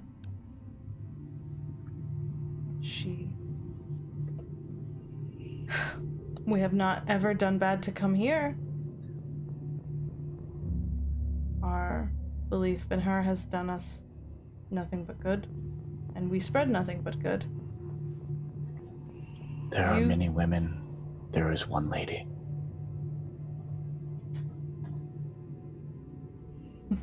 Sorry.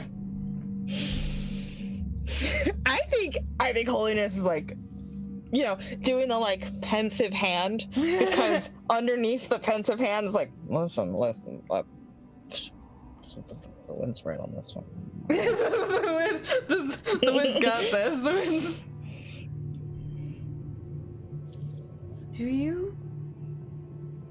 Do you share the love of your lady with others?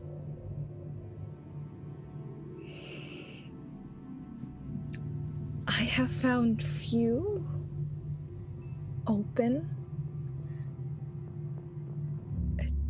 to the lady.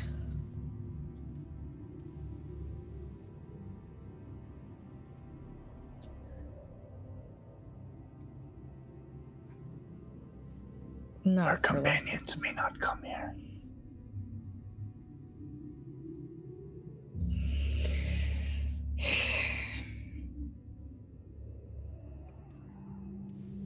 They are good companions in this place, but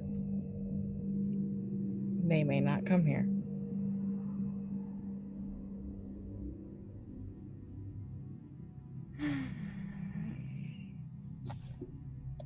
It is perhaps not for everyone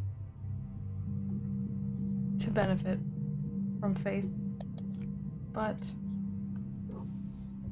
I see great love in you.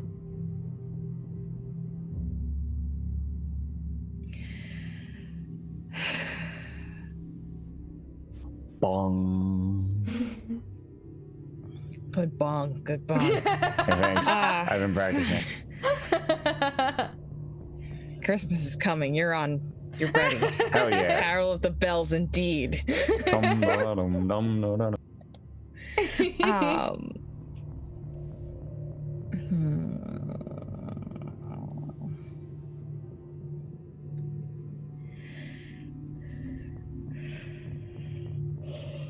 I think there is no harm if your love of your lady is your own.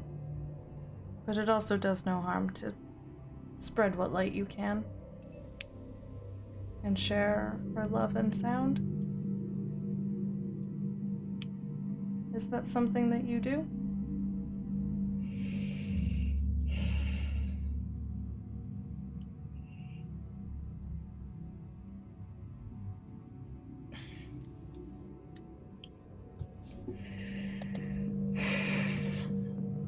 She is jealous.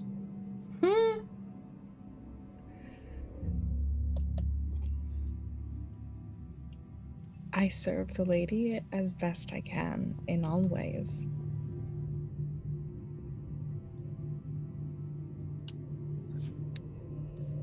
She is possessive. Sorry, I'm having such different feels as, like, just separate from, like, do you know what I mean? Like...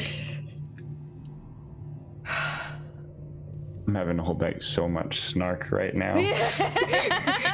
I have wanted to whisper compersion so badly so many times. That would be the solution to this conversation. It would.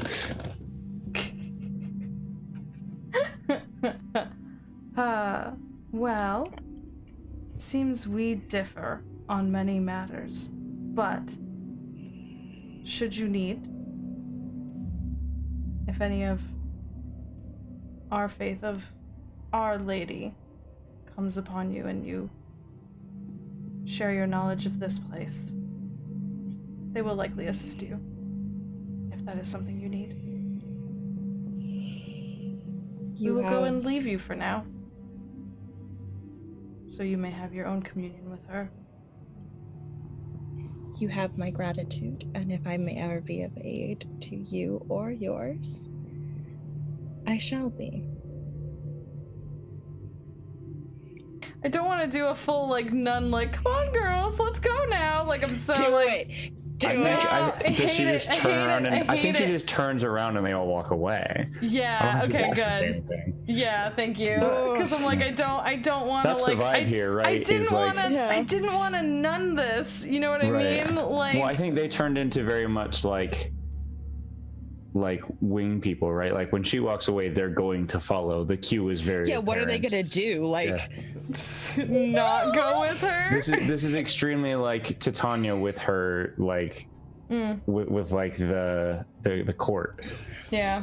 When Titania walks away, the handmaidens follow. Uh-huh. Yeah. Sorry, I didn't want to make... Go ahead. I feel like that works, and then I feel like I feel like Holiness, after they like are fully gone, has like a proper pout about the entire thing.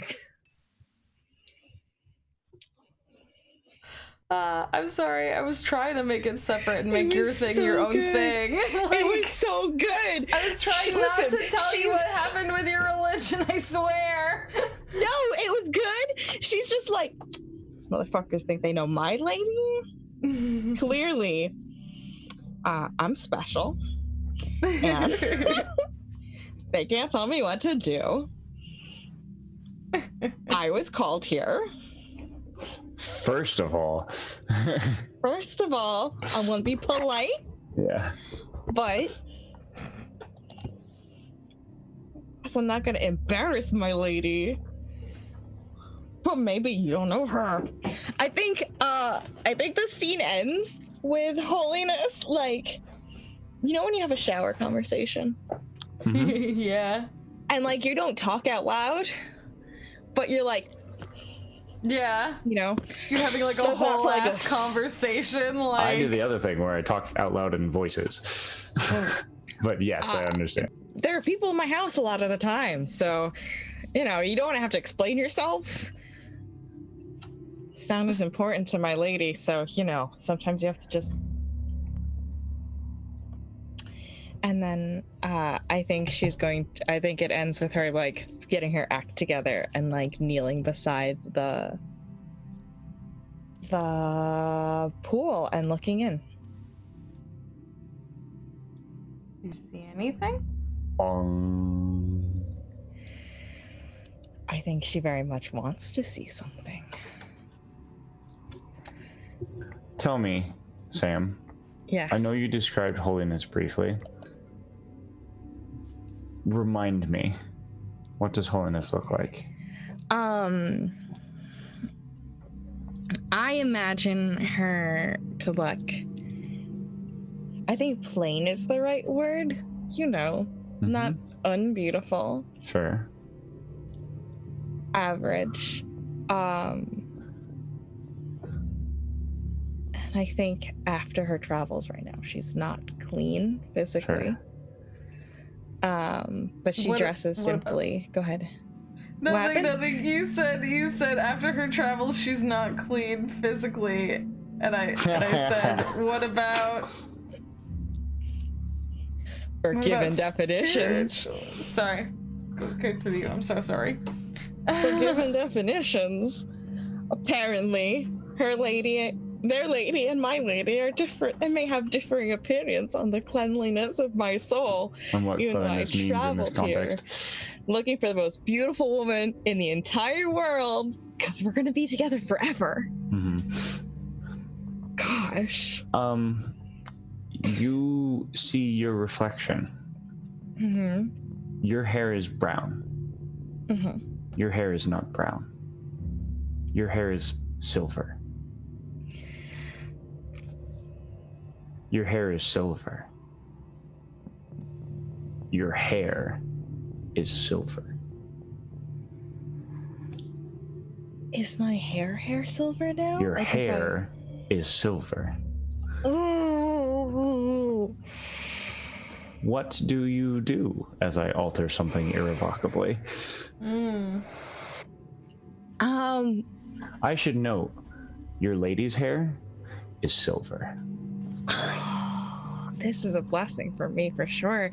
I think holiness, who I imagine she had like a very like bob but with an undercut, because you know it might be plain and simple, but you can be fun.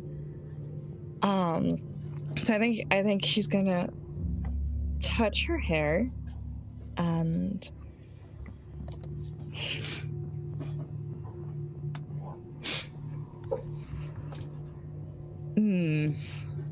and be very smug, very quietly.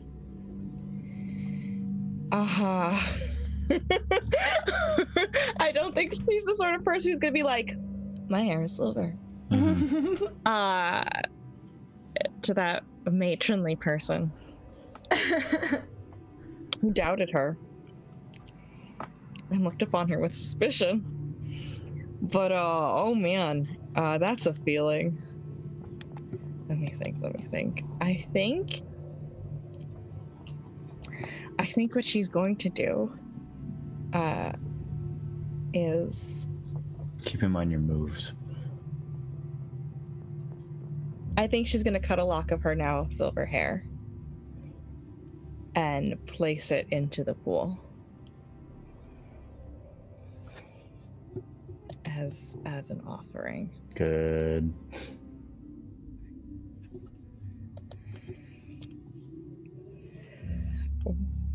Giving back a little of what she's been given.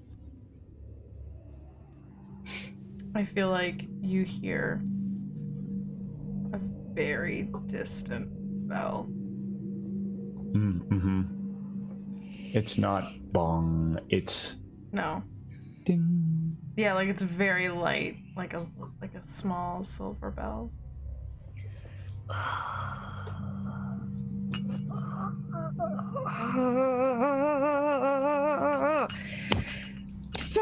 you guys. That feels like scene. That's absolutely scene. Oh, Is that it for tonight? Probably. It might be it for think tonight. so. Yeah. Because it has been 3.5 hours and it is midnight. We went over a little bit. I don't. Yeah. I hate that we can't keep playing. Yeah, but also. Because I want to keep playing. Yeah, dude. Because this is so good. But we are human people that need to that need to do stuff and do need to call it a night. So I guess I'm going to put the command in chat one more time to remind everyone where they can find this awesome game. As a note, the one that's for sale right now is for sale for $5. It is an unformatted copy. The formatted copy will be coming soon after some more playtesting. But if you buy it for $5 now, you get the formatted one for free later, and it will be more expensive when the formatted version is out. Good to know. So something for y'all to keep in mind. And let's go around and speak to everyone, and we're gonna go backwards from the order before. So Q, it's you. Hi everybody, I'm Q, at polyamorous_Q or at Q_game_design.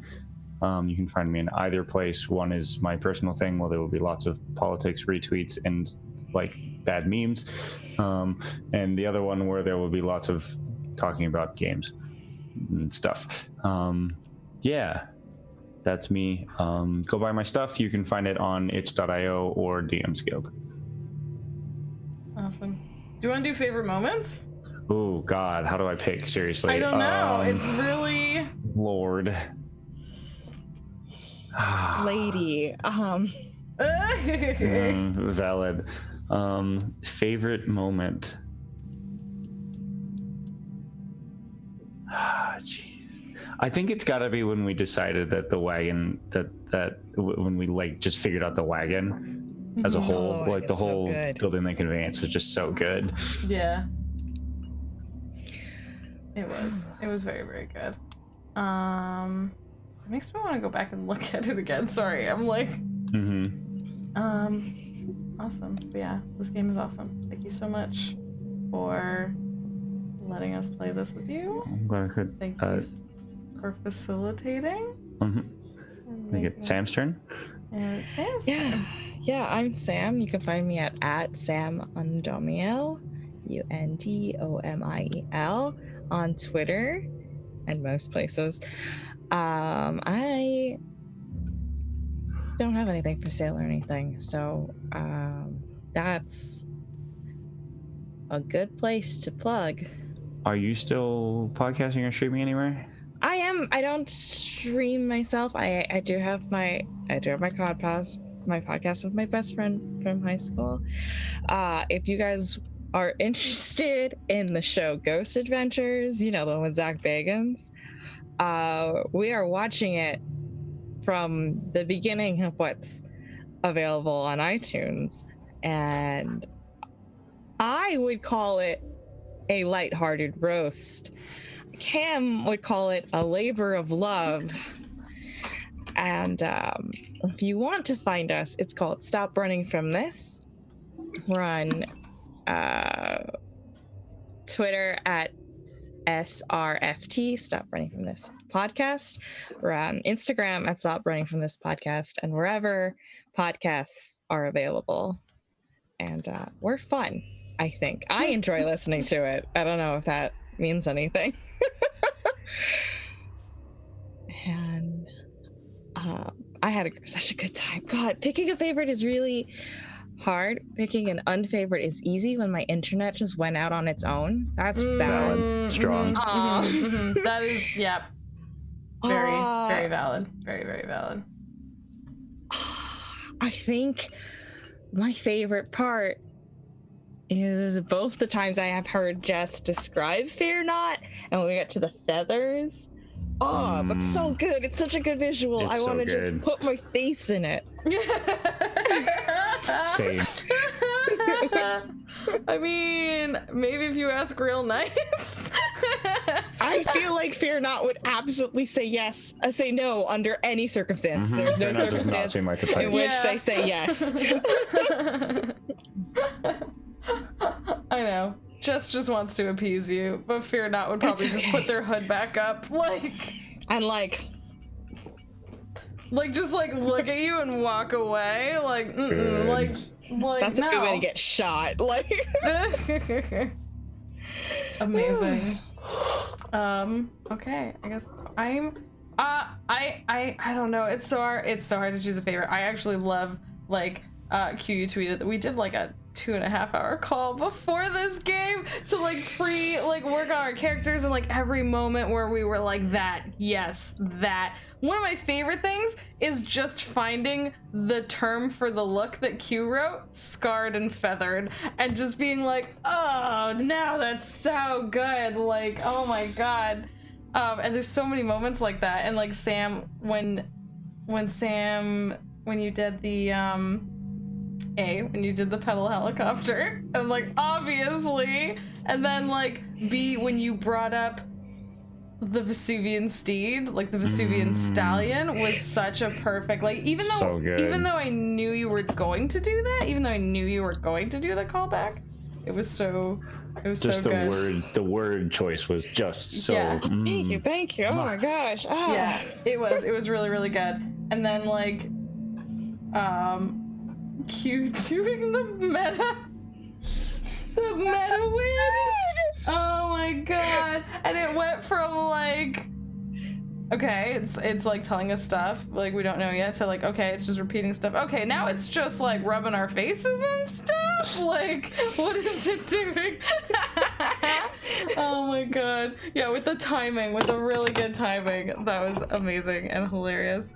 But yes, this whole thing was amazing. Thank you both so much for playing. Thanks so much everyone who came out to hang out for this whole thing. It was so cool, and please do go check out this game. This video will be going up on YouTube, so make sure you follow here for more cool stuff like this. Make sure you go over and hit sub on YouTube so you know when I put stuff up there. I always try and get stuff up fairly quickly, and there will be tags where you can find all these cool people and all their cool stuff. Yeah, I think that's it for now. I